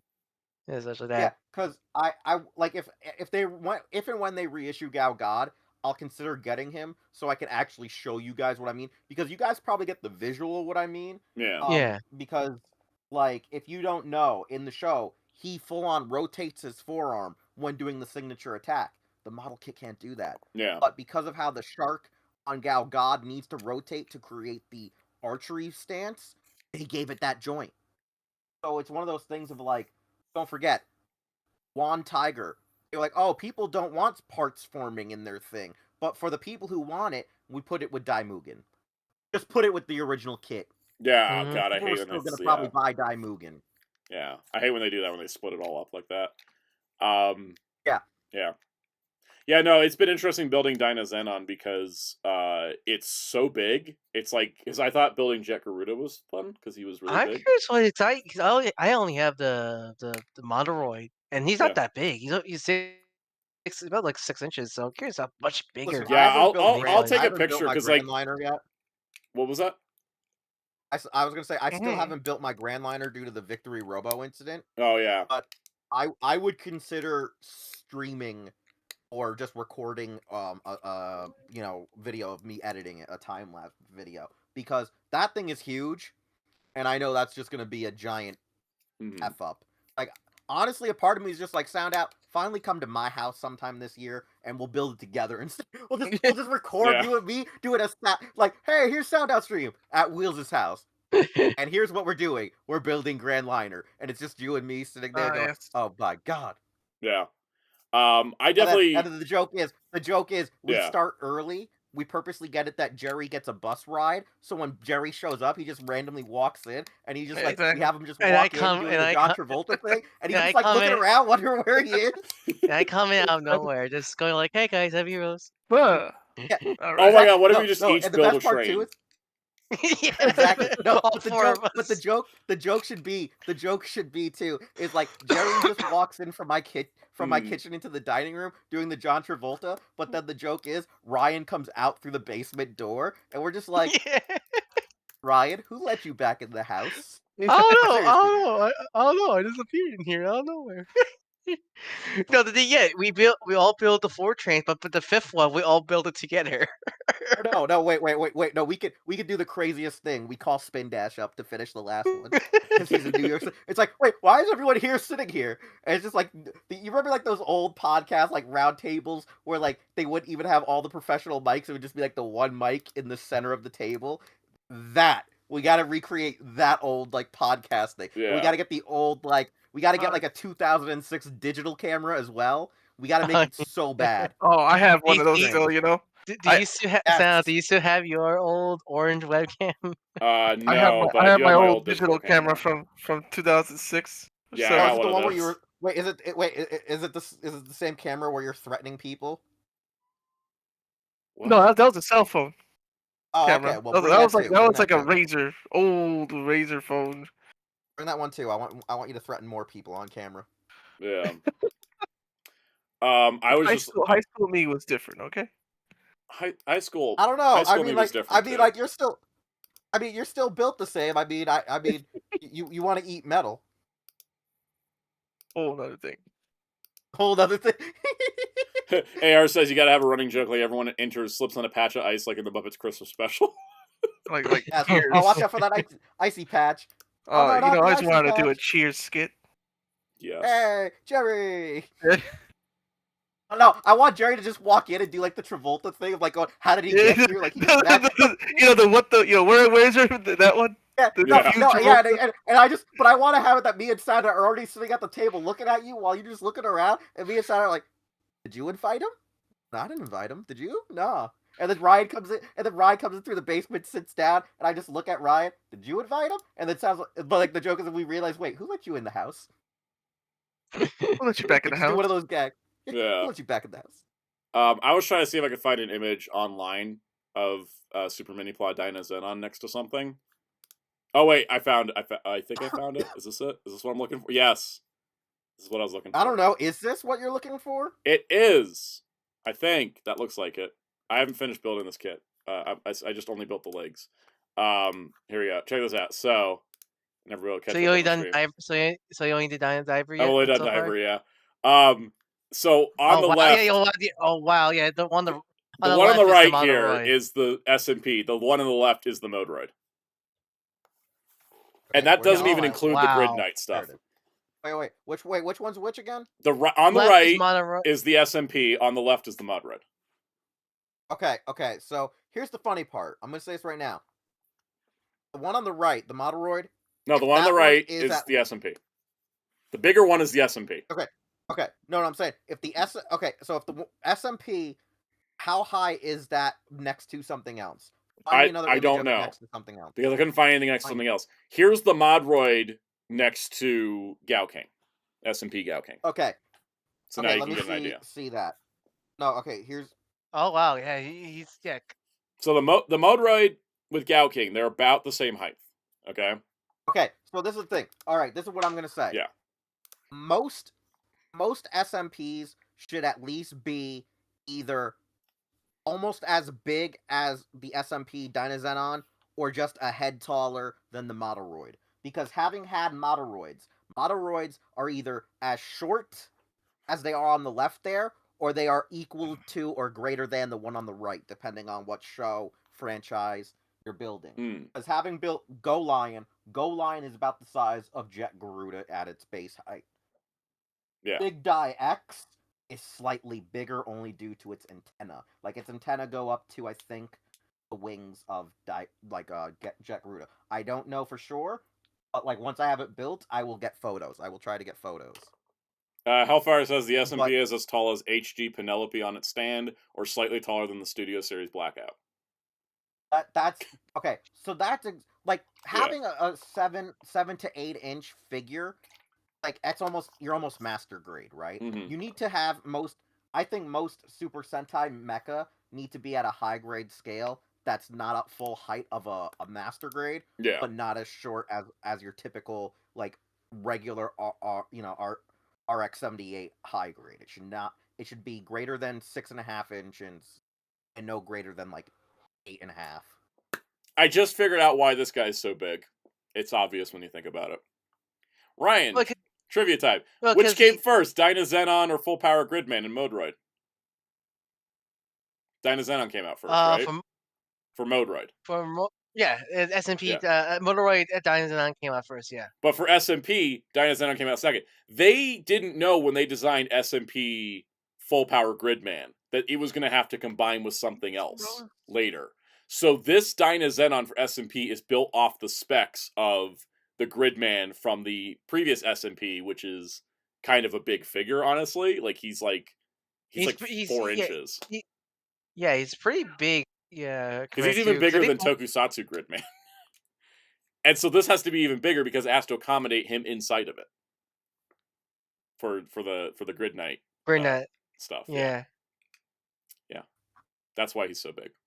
He's also like what's funny. Like he's also like he's also like the promotions of the DX toy of Dinosaur, and also which I find funny. Yeah, it is kind of funny how he went more. No, DX. he also looks like he looks like he skipped leg day. Also, looking at the proportions. Yeah, like his jack arms.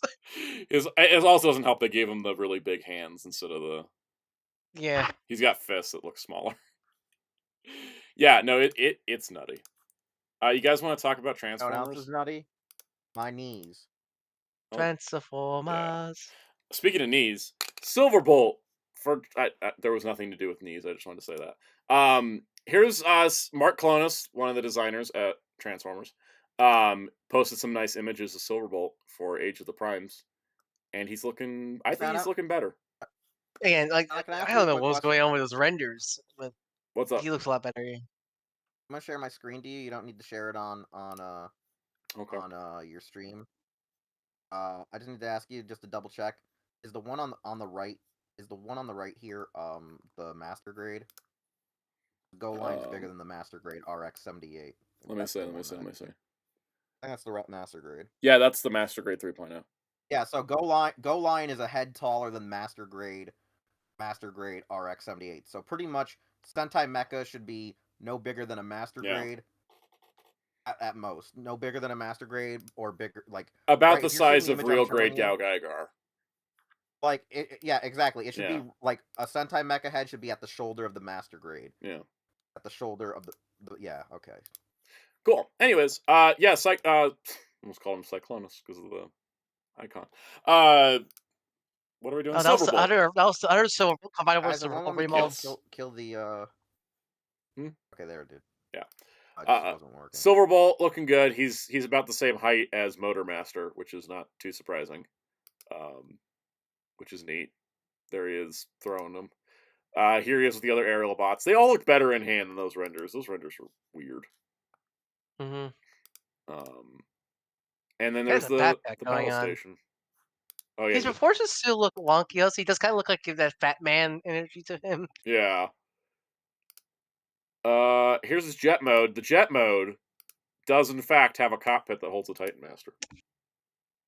That's cool. I always love when they do that. The little Easter egg kind of thing. Yeah. It's pretty neat. It also kind of gives you a size of scale too. You can kind of like imagine how big his cockpit is.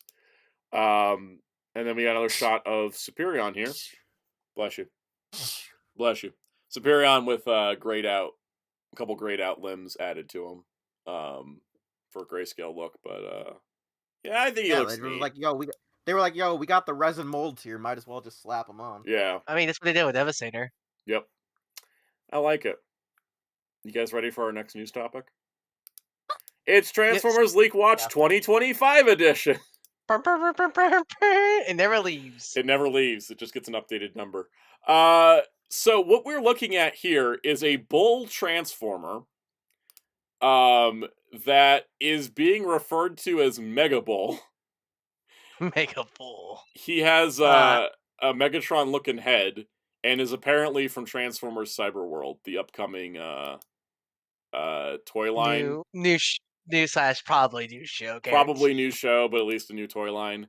So it's just horrible. It's horrible. It kind of is like horrible. It also does. It doesn't look bad, but the front legs guest starring Prototype Jaded Toys Ryu. Yeah, guest starring Prototype Jaded Toys Ryu, the new Lio Convoy, and Tigatron for some Tigatron? reason. Or really, it's a Tigatron that doesn't yellow? Maybe. Wait, actually, fun fact, people. I just found out recently that the Yellow Wing prop of Transformers during that era is not just exclusive to Transformers. My Patera-free Megazord from Dino Fury. His joints, the joints that I made out of that was a plop the term for that kind of plastic. His joints is also yellowing. I know this also. So that isn't just a Transformers exclusive thing. That just it's just Hasbro. That's Hasbro products during that era. Yeah, Hasbro products made that during the 2020, early 2020. Specifically during 2020s. Yeah. Fun. Yeah, it's kind of like how a bunch of Mattel toys from like 2008 just start oxidizing after a certain point. And they look like they're just about to disintegrate. Yep. I I don't know what the price point, class, whatever this is going to be. I mean, It looks like a Megatron, one-step changer, right? No, it just looks like the warrior. He looks a little too complex. He looks like a warrior, but he has, and this could be prototype molding. He has no elbows, and his feet and his front feet don't transform. It's just his fists. I mean, we'll see. Megatron, that's something interesting. It makes you actually curious what the hell is going on in this line. Yeah, because when you, I'm definitely more curious. Go like, it's not the same stuff we usually see. It's not a I'm gonna say repacked Cyberverse toy. I mean, the fact we never usually get leak prototypes of the kid stuff, so that's interesting. It's mostly because I think nobody cares enough to get the kids stuff leaked. You know what I mean? Like, yeah, leakers are like, "Oh, we're not going to get internet clout for a one-step changer," but they're like, "Oh, this is different. Let's look at this." And it is different. It's a goddamn bull. It's a bull. How many times do we get bulls in Transformers? Not very often. Not very much. Yeah, I know. He has very intense hinges on his back. It's very fascinating. I'm very curious about what the hell the cyber world being is going to be. He's a very sleek robot, though. There's like zero kibble. Yeah, I mean that's the case for most simple animal Transformers. I know this because they just have to stand up. Let's see. There was no major maim just at the count for the next line. So Mega Bull here is curious. Yeah, it is interesting. Yeah, because there was like I know there's a listing for. I think there was a listing for the Scorponok in this Cyberworld line. Yeah. Mateki is not the new Japanese Transformers line. The new Japanese Transformers line is very much Gatai focus. Yeah. Whether this is the same Meg Bull from listings we got previously remains to be seen. Sounds like your brother eats some spaghetti. Meg Bull. Meg Bull also is what you call a Family Guy episode where they're just really mean to Meg. Is it every? So every episode. Oh no, I don't watch Family Guy. Yeah, because see, we have listings for Cyberworld CC Mirage, Scorponok Strike Battle, Armor Galvatron, CC Skybite, CC Megbull, Galvatron, Skybite, CC Snarl, CC OP Offroad, Chomp and Battle Grimlock, Armored Cyber Changers Assortment, and Cyber Changers Assortment. I assume CC means Cyber Changer, so I guess this is Cyber Changer Megbull. Huh? Comes with a weird weapon. Those memes are interesting. Those are memes you usually don't hear a lot in other stuff. So I feel like OP Offroad is like an off-road Optimus Prime. Hopefully, I mean, is there a transfer off-road? I feel like. What was that? I feel like there was a Carry Me off-road, isn't there? There is there is someone made an off-road, but it's just weird. There's no Optimus Prime listed, no Bumblebee, no Megatron. It's just Megbull. I kind of want that. Wait, well, we have Galvatron, which is very interesting, and Skybite for some reason. I mean, I love my boy Skybite. It's just weird to see him in a lineup, you know. I'm using Cyberverse, to be fair. Yeah, it's weird stuff, guys. I don't know what to make of it yet, but Megbull's interesting. It's more interesting than It's something new because I think that's something we really. I mean, that's something we really need in the show new Transformers series. It's something new and unique. Yeah, he's definitely unique, and I think that's what I like about him. And I'm curious. He's got all kinds of like ports on him, so I'm sure he comes with like some crazy weapon thing. I have a feeling he comes with a big weapon thing, and that'll kind of balance out the fact that he articulates like a G2 toy. Yeah. Yeah. He's got knees, he's got ball jointed hips, ball jointed shoulders, and nothing else. He is from the 90s. Anyways, that's it for the news. There wasn't really anything else. There's some like in-hand photos people took of Transformers, but that's about it. Does anybody want to talk about those? I can't wait for G to reappear in the next line. It's like, man, what a random pick for Transformers. So random. Verification. Yeah. Big Die X is practically head-to-head with Master Grade. RX 78 Master Grade. Yeah. Dang. So essentially, I want Super Sentai Mini Pla or Super Sentai High grades to be somewhere almost Master Grade height. Yeah, real grade in Peacemaker's put a comparison picture of SMP Dynazenon in the Discord. Okay, let's go check that out. Let's see. Where would it be posted though? In Toys, probably. Sam, they just revealed the new skin for Logan for the new season of Marvel Rivals. You want to see it? Yes. I'll put in the Gamer Garage channel. So all right, let me open this picture here so we can see it better. Is he that big? Okay, yeah, that's the mini image plot. that he sent. Yeah, Where'd he put it? I found the image that Peacemaker sent. Here it is. Where'd he send it? It's in my Discord in Toys. Toys. So here, this is the Which one's the SMP, Toys one? right? The SMP Dynazenon. Yeah. Where's the Toys one? Where's the Toys one? It's at the bottom of Hobby. And this is next to Seiho Kuga, and then also Mini Pla wow, he's Lupin Rex. Toys R Us and more. He's Toys R Us and giant. more, yeah. Yeah, to say the name. And then these are the SMP versions of everybody else down here. Yeah, they're huge, right? It's because the Gridman and Grid Knight are like only a little bit shorter than a Figuart. I think that's what caused caused Dynazenon to be so big, because he had to be compatible with the existing stuff for consistency. Mr. Arrowverse says I think it's weird streaming service has the Pokemon anime all up to season 22 but not go past the original series. Once they get done with season 5, they go back to the start. Yeah, that's Pokemon streaming is a nightmare. So it's a nightmare.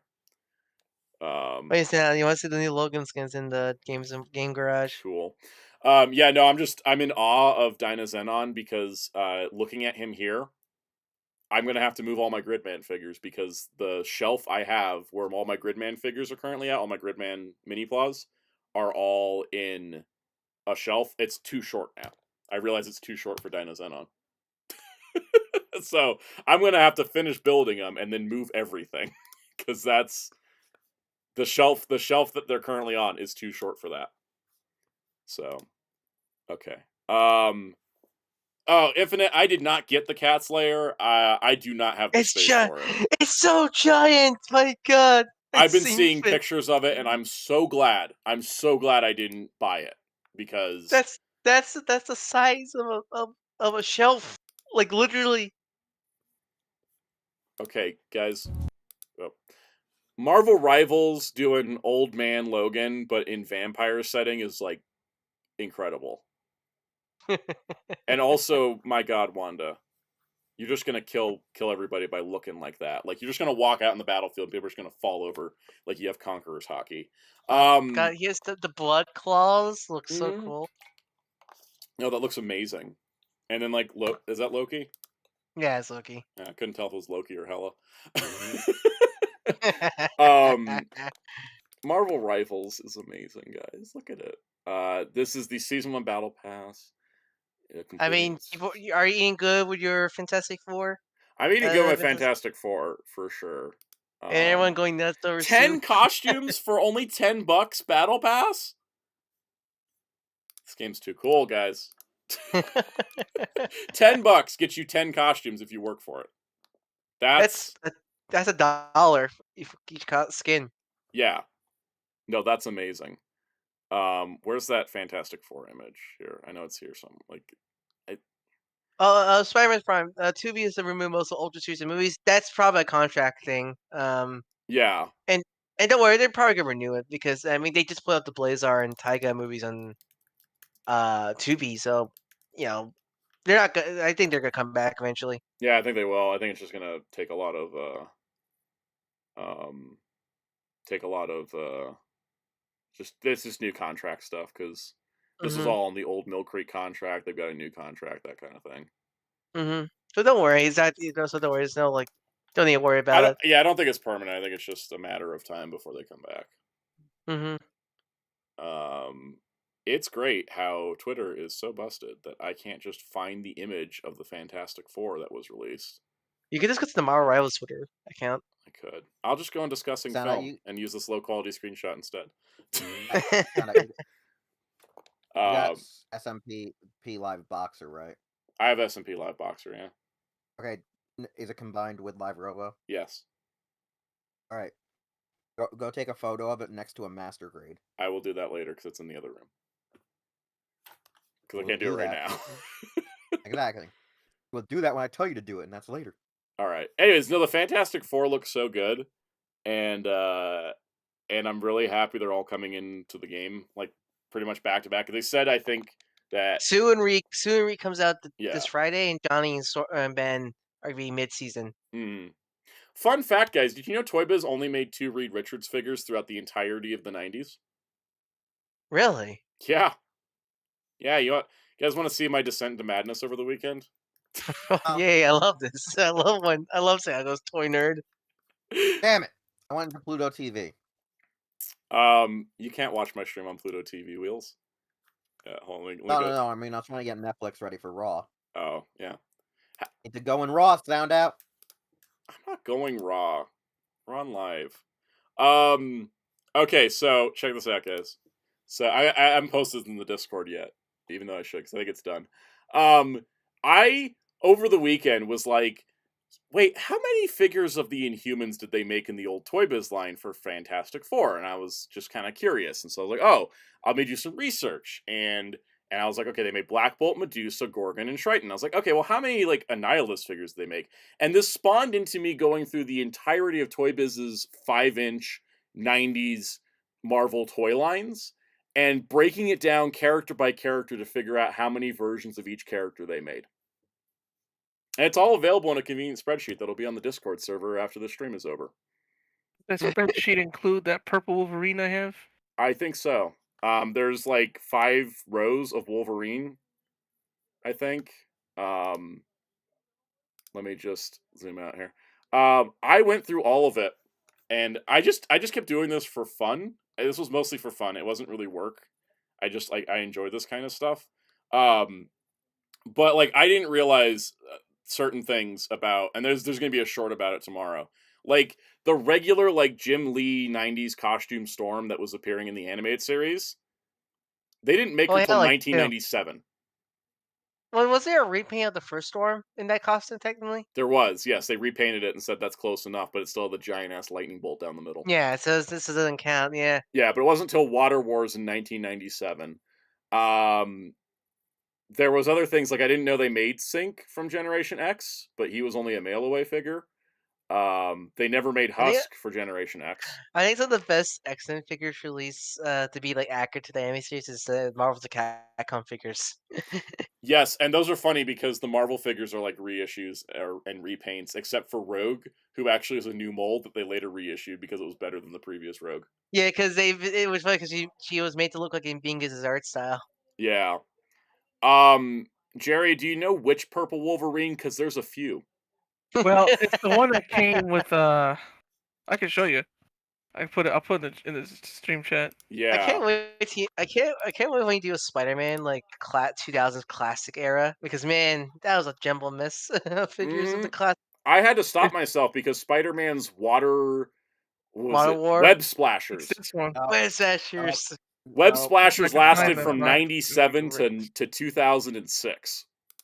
Yeah, because that was Yes. Remember the one with the hang gliders and the tow cables? It's this one. Yes, I remember the hang glider and the tow cable. I looked at it 3 times. They re-released it a lot.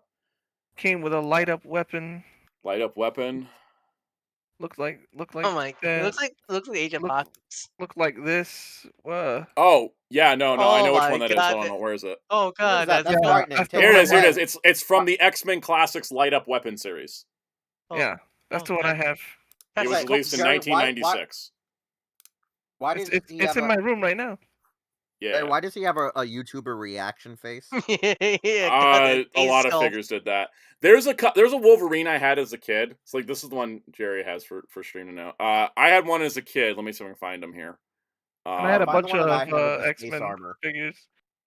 Find the one where Wolverine's in space. We'll get there. They released that figure like 6 times. I'm trying to find the one I had as a kid. Is that the one where? Is that the one where he has space armor, but his chest? So his chest is always exposed. Okay, all right. No, So X-Men Secret Weapon Force Battle Blasters from 1998 had this Wolverine. It's an Age of Apocalypse Wolverine. And I was like, that mold doesn't look like Wolverine. It turns out it's because it's repainted from Sabretooth. Oh, no wonder. Also, I miss these stupid ass memes for toy lines. Yes, I do too. They were kind of fun. Space Wolverine was first released in X-Men: The Dark Phoenix Saga series. Then later he was put out in second version Phoenix Saga packaging a year later. They put him in the Phoenix Saga box set where he was in silver. They then released that same mold. The orange one. Yeah, where was it? They released the same mold in blue with a Phoenix CD-ROM.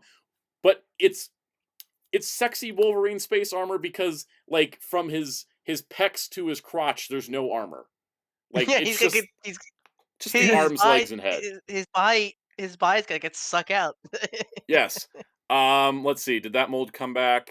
There was also a whole line of like repacks that were for KB Toys. I didn't include those because that was just too much. Which was the first figure with the hideous Scott face? The one who's going. Ugh! Oh, and then they also re-released Space Wolverine with Space Cable in 2001. Which the Cyclops with this hideous face? Yeah, the one where he's like, you scream like. You have no idea how little that narrows it down. Oh, I'll go get it. I'll go get. Yeah. Out. MJ Clyde says, "Wonder where Toybiz is at nowadays. Non-existent. They went bankrupt after owning Marvel. Marvel got bought by Disney, and then Toybiz ceased to exist, and Hasbro got the license. Actually, Hasbro got the license before Toybiz died. Toybiz rebranded themselves to Marvel Toys, and then immediately lost the license because Marvel needed money, and Toybiz owned Marvel, and yeah. But some of Toybiz's executives are still kicking around in the ether. Avi Arad was a Toybiz executive. Oh God, really? And now he produces Madame Web and Morbius and Kraven the Hunter. And the Legend of Zelda. And the Legend of Zelda. Oh God, I watched the Kraven the Hunter movie over the weekend with friends. It's so boring. I still need to see it. I'm waiting for it to hit Netflix or something where I don't have to pay for it. Yeah, because we watched the pirated version. That's fair. Because unlike Man and Web, which was so funny, like Kraven is it's so serious. Like it's like cause it's sort of like is it like opposite Madam Web where it's like so serious that it's not even interesting? Yeah, because they're treating it like this big giant crime drama, and because Kraven's dad's like a crime boss in that film and such, and it's all about like and Rhino's the main villain for some reason of all people, but he's barely honestly Rhino. Is Chameleon at least cool? No, he's like he has a weird arc about like him trying to be toughen up, and then he was kind of a wimp at the whole film, but then all out of nowhere at the very end of the film, he's like, "Nah, Kraven, I'm my own man. You're like our dad. You're horrible." Grr. So what you're saying is I watched the better movie this weekend that starred Aaron Taylor Johnson. Yes. Nosferatu. Yes. It's so funny how Kraven and Nosferatu came out back to back, so Aaron Taylor Johnson could have a flop and then a rebound like almost immediately. Also, Hollywood gives that man so many breaks.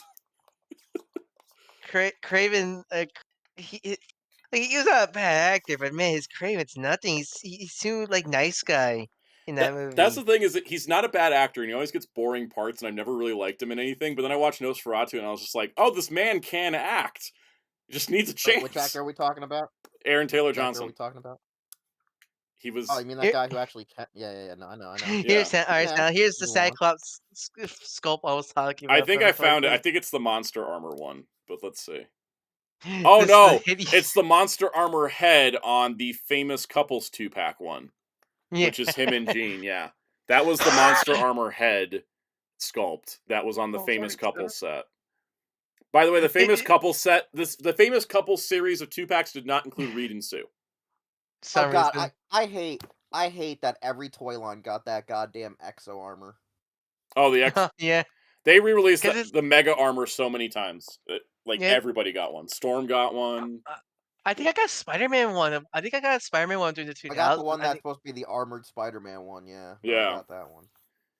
You know what's another funny one is X-Men Classics Battle Blaster Cyclops is painted to look like his evolution color scheme. Is that the evolution? Oh, really? You know what, damn it. You know what's sad? I'm gonna go get my...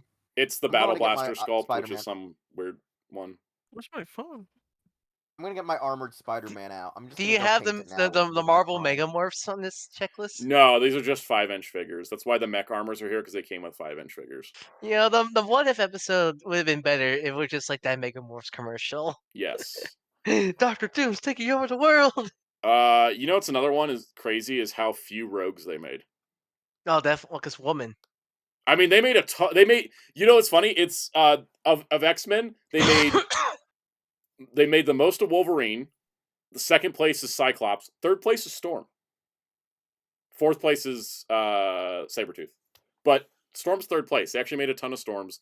No, Jean actually. Sorry, no, Jean's third place. Storm is fourth place. There's like one more Jean than there was Storm. But that was also because Jean got all the Phoenix variants. Yeah. And also, it's actually a cheat because for some reason there was 2 versions of the Phoenix and 2 versions of the Jean Grey that were just random paint variants for no reason. So I got all of those. It almost doesn't count, but how many Scuba Spider-Man do you found? Oh god, too many. The funny part with Rogue. So the X-Men vs Street Fighter line had a pack where it was Rogue and Zangief, and then they had a Gambit and Zangief. But then they also had a Gambit and somebody else. Like they for some reason had variants. Was it Dulcium? I think it was Dulcium. Let me go find where's Gambit. Gambit. Yeah, no, Gambit was with Cammy, and then Gambit was also with Zangief. Yeah, no, Dulcium came with Apocalypse, I think. Yes, Dulcium came with Apocalypse, even though Apocalypse wasn't playable. Yeah, and it's wild too because what are you doing here? The X-Men vs Street Fighter Gambit was later re-released in X-Men Classics. Same with the Rogue. Because they were like, let's get these molds back out again. Why do I know Takuya Kimura? Oh, yeah, I do. I know why. Why? You say his name again? Takuya Kimura.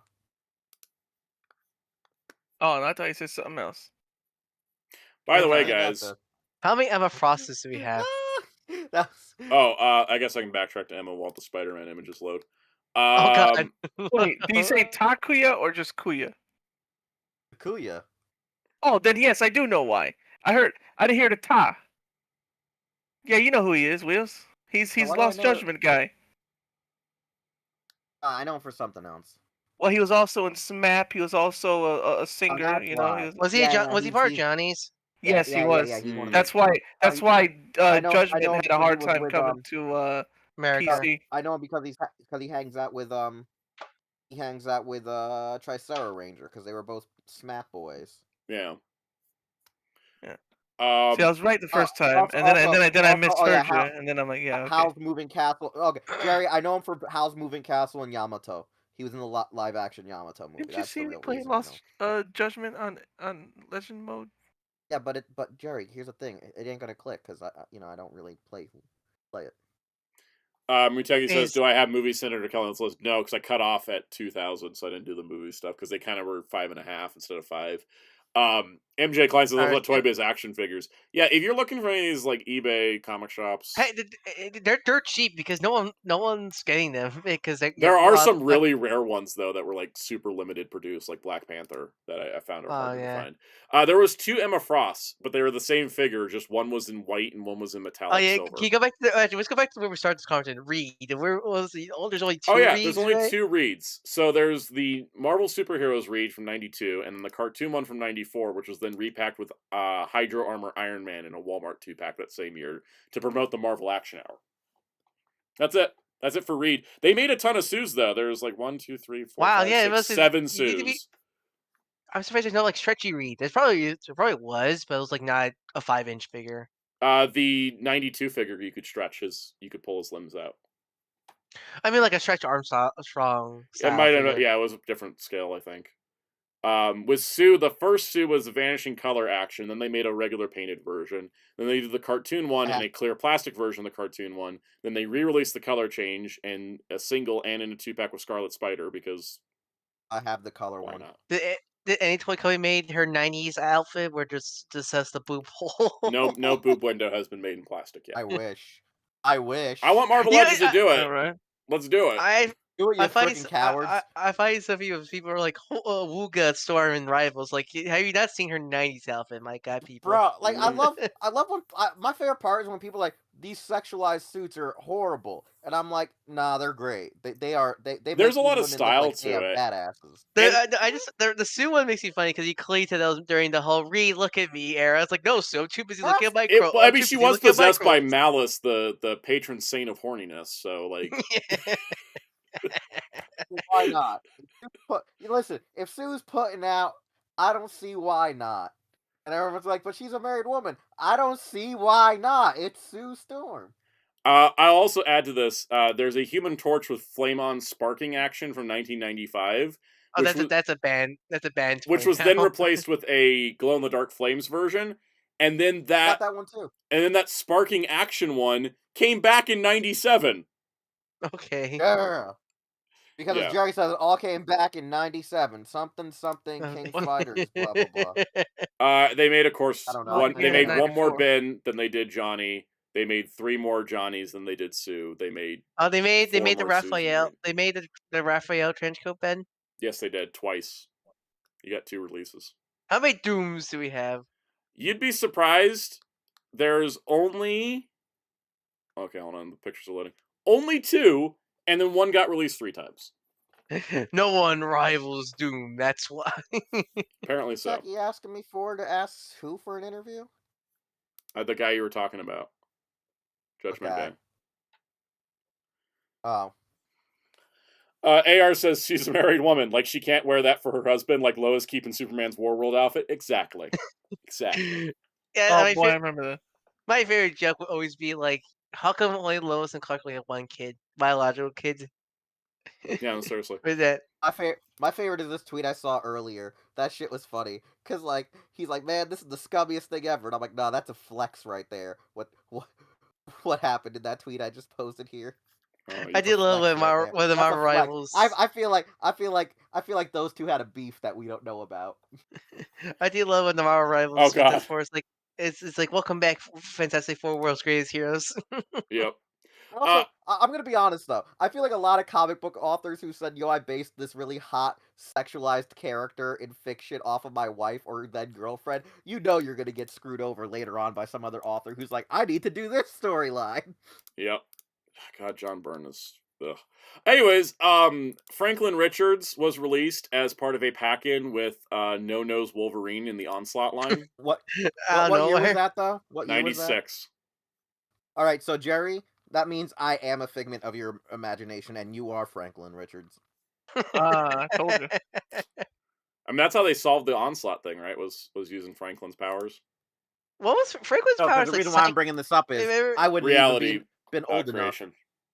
Yeah. Does he still have that? Does he still have that or no? No, there was a story. Okay, so like Dan Slott wrote it that he no longer had his powers and he was never a mutant, and then Ryan North like reworked it where it's like Franklin told like Franklin's like subconscious knows that his powers are too strong, so he has like 2 personalities now, where it's like 90% of the time he's just like Franklin, I have no powers, Richards, but then once a month he like switches on the powers, cosmically checks to see if there's something that he needs to do across the multiverse, and then when he finds nothing, he just shuts back down and switches back to normal. I don't have powers. That's good. Why the hell is that a me thing? That would be so I love Ryan.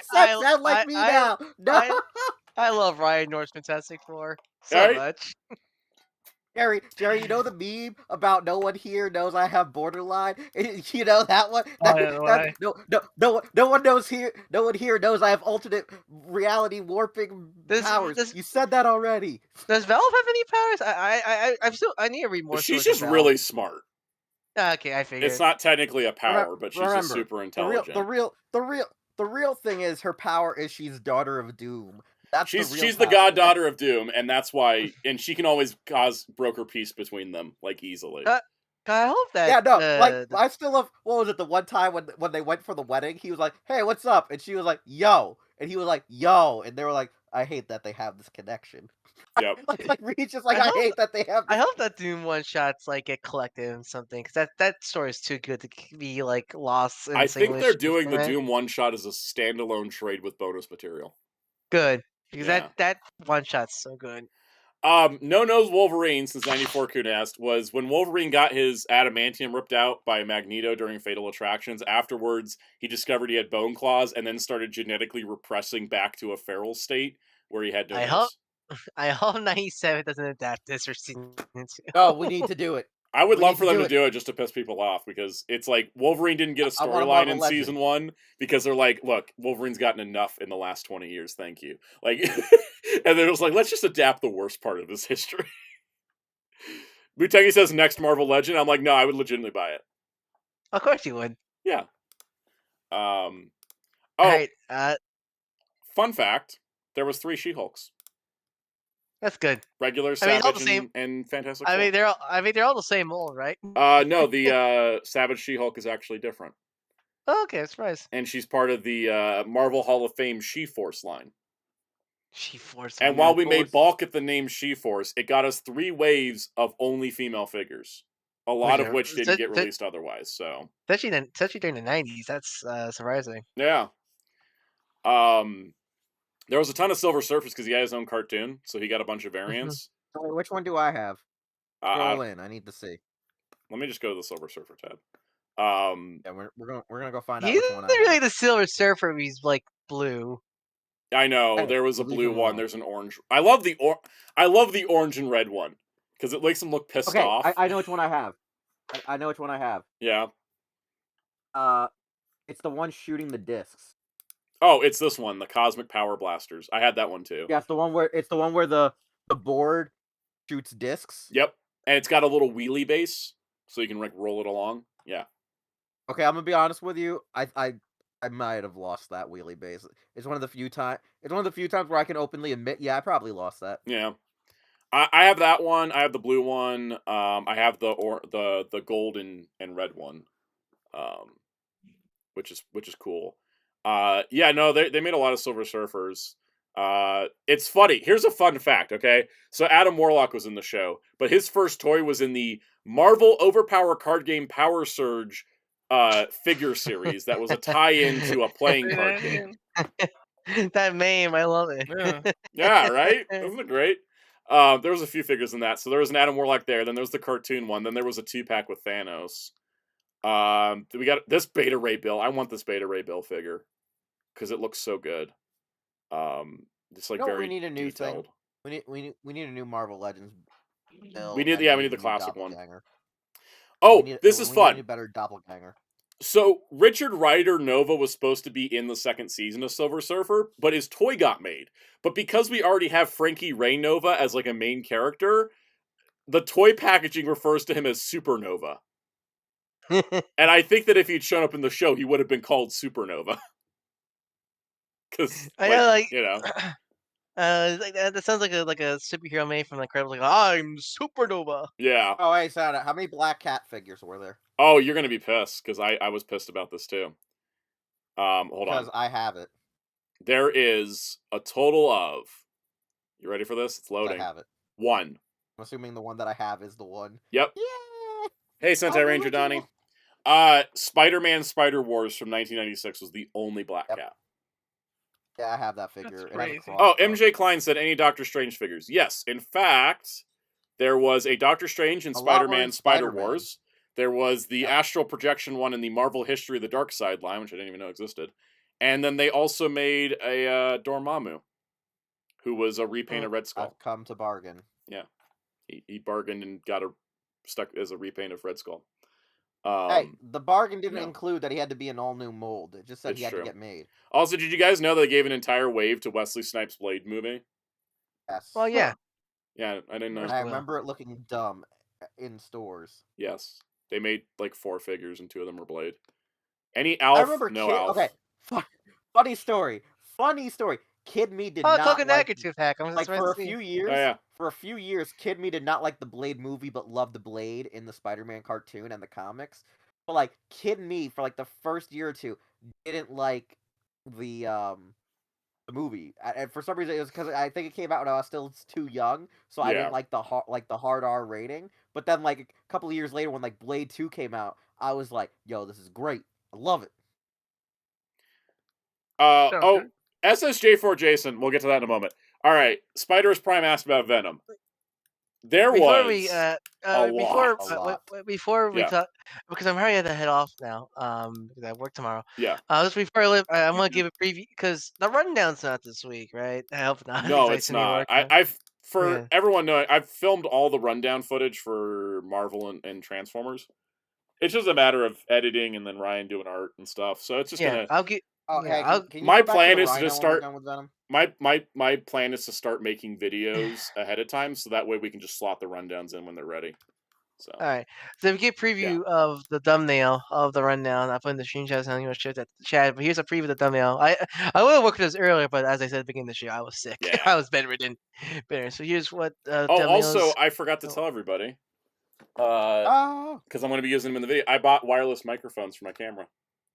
Hurrah! So I'm going to test it out during the Odra Caliber review because I should be able to. It's got 2 microphones, so I can 2-channel it. So I can have like one me talking and then one sitting next to the toy, so that way the audio will be better. That's nice. All right, check it out. Boom! Look at this beautiful artwork of the buddies. So Soundout. Yes. I could never find. Okay, go back to the Venom. Well, we'll get back to the Venom, but I want to show off Ryan's art first because he's got to go. Yeah. So. Oh, okay. Yeah. There you go. It's gonna be X-Men 97 inspired for the thumbnail, so stay tuned for that when that gets done. Hopefully by the end of this week. Hopefully, we can probably make it next week's Friday video. Yeah, no, that's the plan. Because again, that was the plan. Because so I'll get back to work on this one. I forgot to tell everybody. I tidal wave caused me to bleed massively. Oh, it was? Okay. When I went to attach his arm, my hand was on the arm. Oh, you got pinched? I got pinched by the elbow joint so bad that it sliced through my finger. Ow. And then blood splattered all over his arm. Oh, God. It was what was horrible. Soundout, what was the toy that you were there for when I was building it and I got cut and I was like, man, where'd all this weird red paint smear come from? And then I realized myself, what was it? I don't remember. It was something, but you're just like, where'd all this red paint come from? You need to mention that during the rundown when you get the tidal wave. Yeah, I'll have to mention that. Yeah, so like if you guys see a bandage on my finger for the next couple of videos, it's why it looks gnarly. Tidal wave attack. Tidal wave attacked. He was like out for revenge because he knew I was going to complain that he has 12 blast effect ports and no blast effects. Okay, so you can find me at Darko343 on YouTube and Blue Sky. You want any art commission like the one you just saw? Feel free to DM me on Blue Sky or send out this protocol and link it in the description below. Anyways, have a nice night, everyone. See you later, Ryan. Yes, Buteki, I cleaned up the blood off of the toy. I did not leave it like looking like a shark bit me. I did clean it up, of course. Venom. Look how many Venoms there are. I had to do 2 rows for Venom. There was a whole lot of Venoms. So I got a question because I'm looking, right? Yeah. Right? So when I was looking, it's still loading on my side. Do you want me to send you the link? No, not right now. All right, go back. Okay. It's... So you see in the first 5 Venoms, the first 2 of the first 5. I could never find those, and like I don't know why, but those were always getting like repacked, but I could never frickin' find them.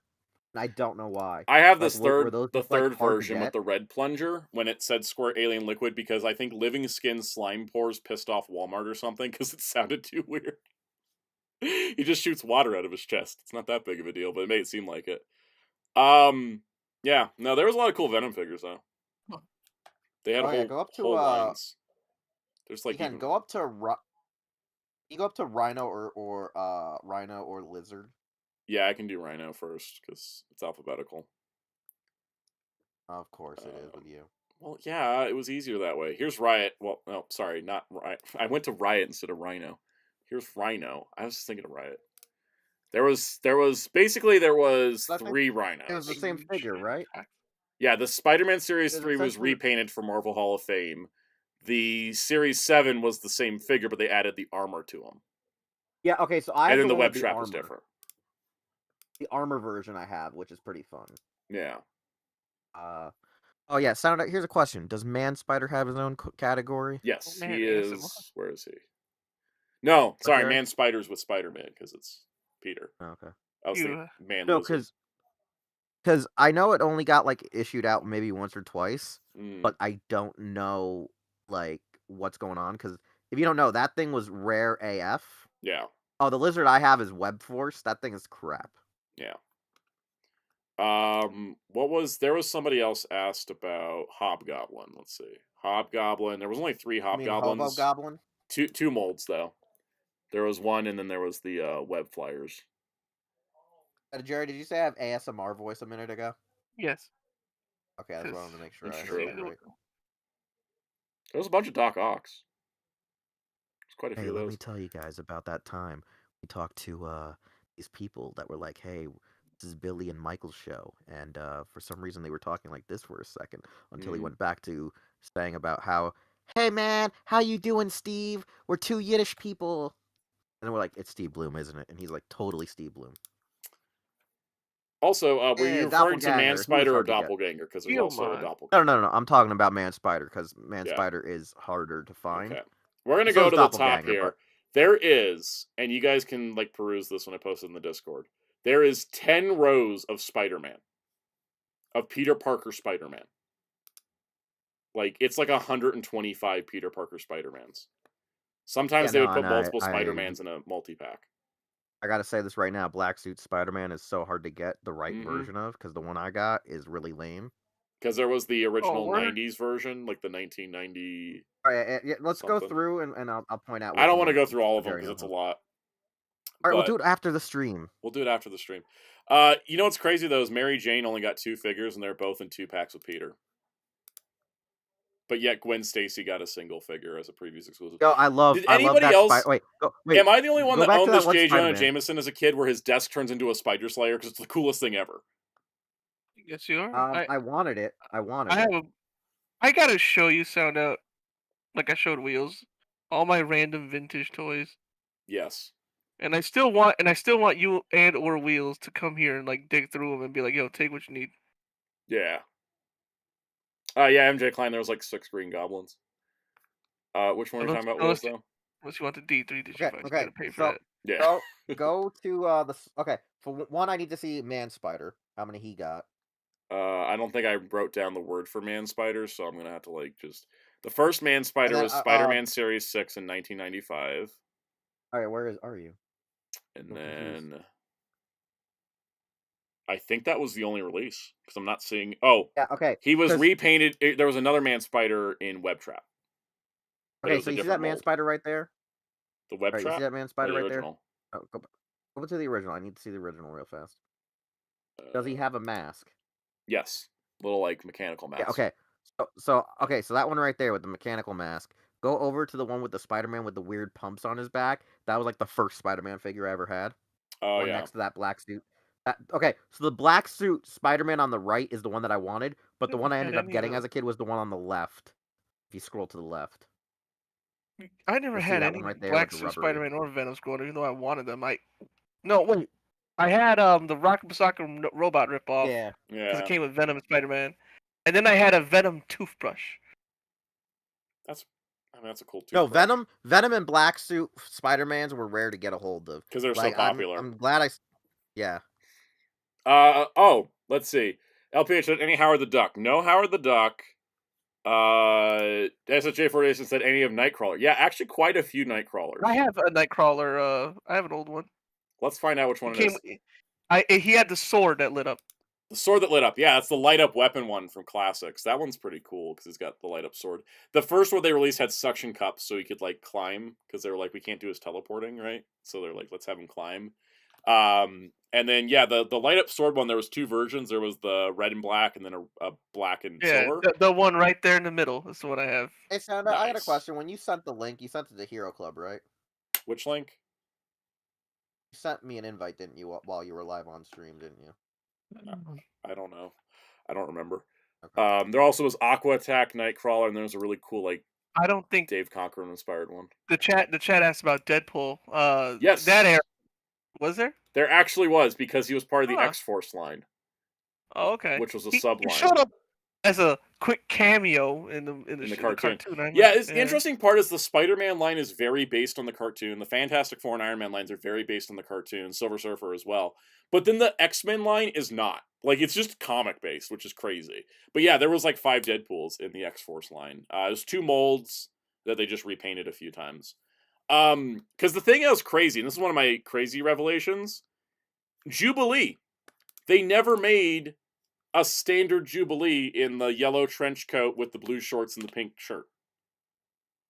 They only made 3 Jubilees. They made the Generation X one, Robot Fighters one's a completely different outfit, and then they made the yellow and blue training gear one. And that's it. They didn't make a regular Jubilee like as she appeared in the cartoon. Yeah, so Soundout, I just got an update on the Jeff Nimoy interview. Okay. He actually confirmed the story. Yeah, well, no, we already promoted the Jeff Nimoy interview on one of Soundout streams. Yeah. So the funniest part is he actually confirmed the part about him and Saban going back and forth. He was like, "Yo, here's an actual full blog post that I wrote about it when someone asked me that if it was an urban legend or not." And so he gave me the full his side of the story, like a link where he actually had the actual thing. He's like, "Yo, here it is, so we can talk about it more in depth when we do the interview." So it is true. It is true. Jeff Nimoy was like, "Yo, we gotta do this." That's amazing. We'll talk about that more when we do the interview, of course. Exactly. No, I'm just like excited that he was like, "Here's all my info." Let's see. 1, 2, 3, 4, 5, 6, 7. There's 8 angels/archangels. Ow, Jesus. Did you get title waved? No, my knee just flexed so hard. Ooh. It shot up my hip and into my ass and lower spine. So can you find it? Oh wow. No, go ahead. I literally shocked myself. Yeah, my nervous system shocked me. Yikes. Ew. You okay? Yeah, I'm fine. It's just can you find a storm? Yeah, we can go to Storm. With a light up. Muteki said, did they make Cannonball with legs? Yes, they did. They made 2 of them. The Storm with the light up was the first one they made. That's the one I had. Well, what color do you have? Because they made it in 3 colors. She's like all white with her suit. Okay, that was the 3rd release. Because the first one was the black, which matched the comics. The second one was the silver, which they tried to make match the 90s costume. That 3rd one right there, yep. Yeah, and then they made the white one to kind of match the cartoon, because the X-Men Classics was X-Men from the animated series. And so they just painted in the stuff, but she's still got the lightning bolt in the chest, so it's not like fully accurate. Then I have Cyclops with light up eyes. There was a few of them that did that. Let me see. It looked like it fit with the Storm. I also had a Gambit that looked like they fit. Yeah, I think was it the 90s look with the chest harness? The 3rd one, yep. Yeah. That one's... I actually have that one, but he's in all gold. And then I have a Gambit. Let's see, because there's a couple Gambit. I have the original Gambit with the plastic trench coat. They made like the vinyl plastic, and then they made one later that actually had a light up card gimmick. I think. Hey, dumb question, Soundout. How many carnages? It's either the 2nd or the 1st one. Yeah, they're very similar, but. Boy, are they? Yeah, he had the power. Which one lights up? The light up one's the 4th one here. The first 2 just had kicking action. Yeah. Wheels, what you're asking about Carnage? Yeah, how many Carnages are there? Quite a few. Because I know there was like at least 4 that I can recall. Let's see. We have regular Carnage, Maximum Carnage repack, Unmasked Carnage, Carnage in a 3-pack, Web Flyers, Hall of Fame Unmasked, Web Splashers, and then Mega Armor. Okay, so the one that I know growing up as a kid is the Maximum Carnage red one, the Unmasked one, Sneak Attack, and I want to say the Armor are the 4 that I remember seeing, because I have the Web Attack one. Yeah. Muteki, there wasn't a Stan Lee figure in this line. There wasn't in the 8-inch line. They did him. Excelsior. Yeah. Oh, someone asked about Ghost Rider. Got to mention. There's an entire Ghost Rider toy line, even though he didn't get a cartoon. So there's a ton of Ghost Rider. Do you know anything about a Scarlet Spider figure? I have a huge one. Are you talking about the one that's the doll that you can switch between Spider-Man and Scarlet Spider? I don't know if you can switch. I never seen them switch when I and then There was a lot of larger lines that I didn't look at because I just stuck to the 5-inch. There's an actual Scarlet Spider that you could dress up between his Spider-Man suit or his Scarlet Spider well, it's outfit. not the one I have. He just Scarlet. And then I had the big old Rogue and Jean Grey. Mm. They were the same size. Like they were like a foot. Yeah, because they had 12-inch, they had 10-inch, they had 8-inch, they had 5-inch, they had 2.5-inch metal figures.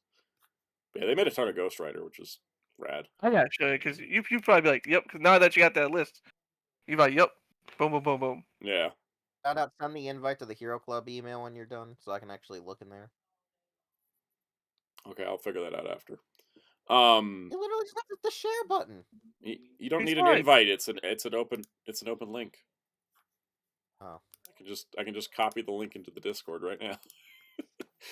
Because I was gonna post it for everybody to get in the. There it is. See, boom. Actually, we're gonna put it in your guides and checklists right now for those wondering. I guess I'll just put it in other toy lines for now. Marvel. This is worth looking through for sure. Universe, Toybiz, 1990 to 2000. Yeah, we're just gonna do the. It was like I gotta go. I want to kind of do more of these because it's kind of fun to look at this past history and just be. Because a lot of sites are great out there. Like I used Figure Realm for a lot of like images and stuff. But yeah, you can guys go check it out in the Discord in guides and checklist now. There's a lot of like Figure Realm's a great site, but it's a little unorganized for like chronological orders of stuff. And this also just makes it easier for you to go like, oh, how many Hulks did they make? And then it's like, here's all the Hulks, or how many Gray Hulks, how many Hulk 2099, how many like Absorbing Man and Chainsaw and Leader and all that. Like that's kind of like the thing there. No Muteki Spin didn't exist when they made these. They also had this huge Iron Man toy line that made quite a few armors for Iron Man. They made a few War Machines too, which is pretty cool. And then people like Sentry and Hawkeye and Scarlet Witch and Spider-Woman. And for some reason, out of nowhere, they made the Vault Guardsman in a Spider-Man Techno Wars wave, even though the Vault Guardsman has nothing to do with Spider-Man. Nor did he even appear in the show to like justify that. You explain that, Wheels? Explain the Vault Guardsman? Can you give me a bigger image? Why was the Vault Guardsman in the Spider-Man line? Oh, give me a bigger image so I can see it. I don't know what we're even talking about. It's the guy that guards the vault. That's like an Iron Man thing. I don't remember this guy. Yeah, no, he was in the toy line. He wasn't in the show. He wasn't in either show. And for some reason he got a figure in the Spider-Man line. They're armor builder technically. I have a Batman and Robin figure that with a armor and everything that he never used in the movie at all. They made a lot of those. I know. That doesn't narrow it down much. Yeah, that's what I say. They did a lot of those. I'm like, why did they? Oh, they also had an Avengers wave. They had the United They Stand figures. There was all these Marvel's Gold figures that were exclusive to a comic shop that like I didn't even know existed, like Black Panther, Black Knight, Black Widow. They made a Bucky. They made a Captain Marvel. They made, there was a bunch of characters they made that like it just didn't even know existed. Like 2 different versions of Miss Marvel. There was Shang-Chi. Like they made quite a few, but it does show, especially if you look at this, like people always say like, oh, the Avengers were still popular in the 90s. Like, yeah, but they weren't like X-Men Spider-Man level of popular. They got less toys than Ghost Rider did.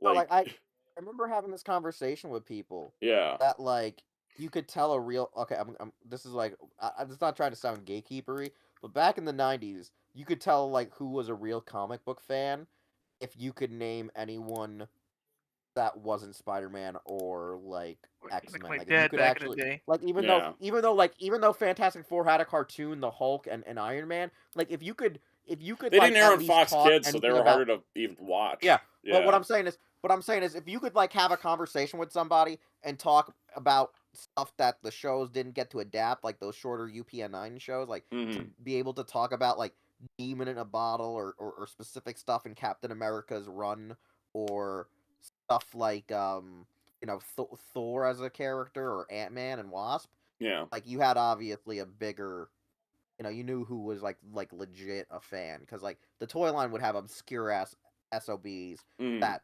proved you had to even read the comics to know what was going on. Because I remember like seeing Spider Side as a kid and like wondering who the hell he was. Yeah. Muteki's like, assume there'd be more Captain Americas. There was only this many because he was constantly in development for getting a TV show, and it never happened. So they think they were holding off on Captain America stuff in case they got a show, because then they need a toy line, and you didn't want to limit the characters. But yeah, he was in Marvel Superheroes. He was in a Spider-Man wave because he guest starred on Spider-Man, and then he was in a 2-pack with Bucky, and then they had the Unite They Stand version, and then a couple other random releases. But yeah, there wasn't that many Captain Americas. Whereas nowadays we'd see a ton of Captain Americas. So it's kind of wild. Yeah, I think it's time to wrap up though. We've been going almost 3 hours. Yeah. I also have to. Oh, also there's irony. The Iron Man toy line version of US Agent was only released outside the US. That's fun. It's kind of what he deserves. Anyways, I think that's it for the stream. You guys want to promote stuff? Yeah. Yeah. That's That's all we need to promote. I don't think we need to promote any like our work or anything. We can just vibe on Beach Boys. HeroClub.com. All right, let's promote. No. Let's start. Let's go with what is Fighter Cows? Tomorrow. Tell me, what is twitch.tv/Fighter Cows? That's the place where I stream Tuesdays and Fridays at 4 p.m. Eastern. 4:30 p.m. Eastern for the next 2 weeks. Yeah, Tuesdays is KOF or something else. Usually KOF though. Fridays is Fate Grand Order. Sometimes take a break with that too. Tomorrow I think it'll be KOF. I guess. I mean, I think that's the only game you have installed still. Yeah, because I have all of my space taken up by Marvel Rivals and Sparking Zero and other things. I had to move some games to my external before I get one of those internal drives that you can get. Because I need one. I'm like, sheesh. MJ Klein, there was a pilot reel produced for the Captain America animated series that never happened. You can find it on YouTube. It's pretty cool. Just, kind of a what if. Yeah, Hero Club for interviews, including Digimon's Jeff Nimoy. Coming soon. Yes, or Trigun's Nicholas D. Wolfwood, or the animated ADR director for Ultraman, the anime on Netflix. And the writer of all your favorite lines from the Digimon movie dub. Huh. And on that note, videos, of course, this week. Stream same bat time, same bat channel next week. And I think that's about it. Hope you guys enjoyed this. Slow news week. Maybe we can just kind of chat and vamp and go off on tangents easier because we didn't have Can't feel my legs. Wheels, sure can. You want to tell us something that's not true every day, ending in Y? Exactly, I know. All right. Thanks everybody for being here. See y'all next week.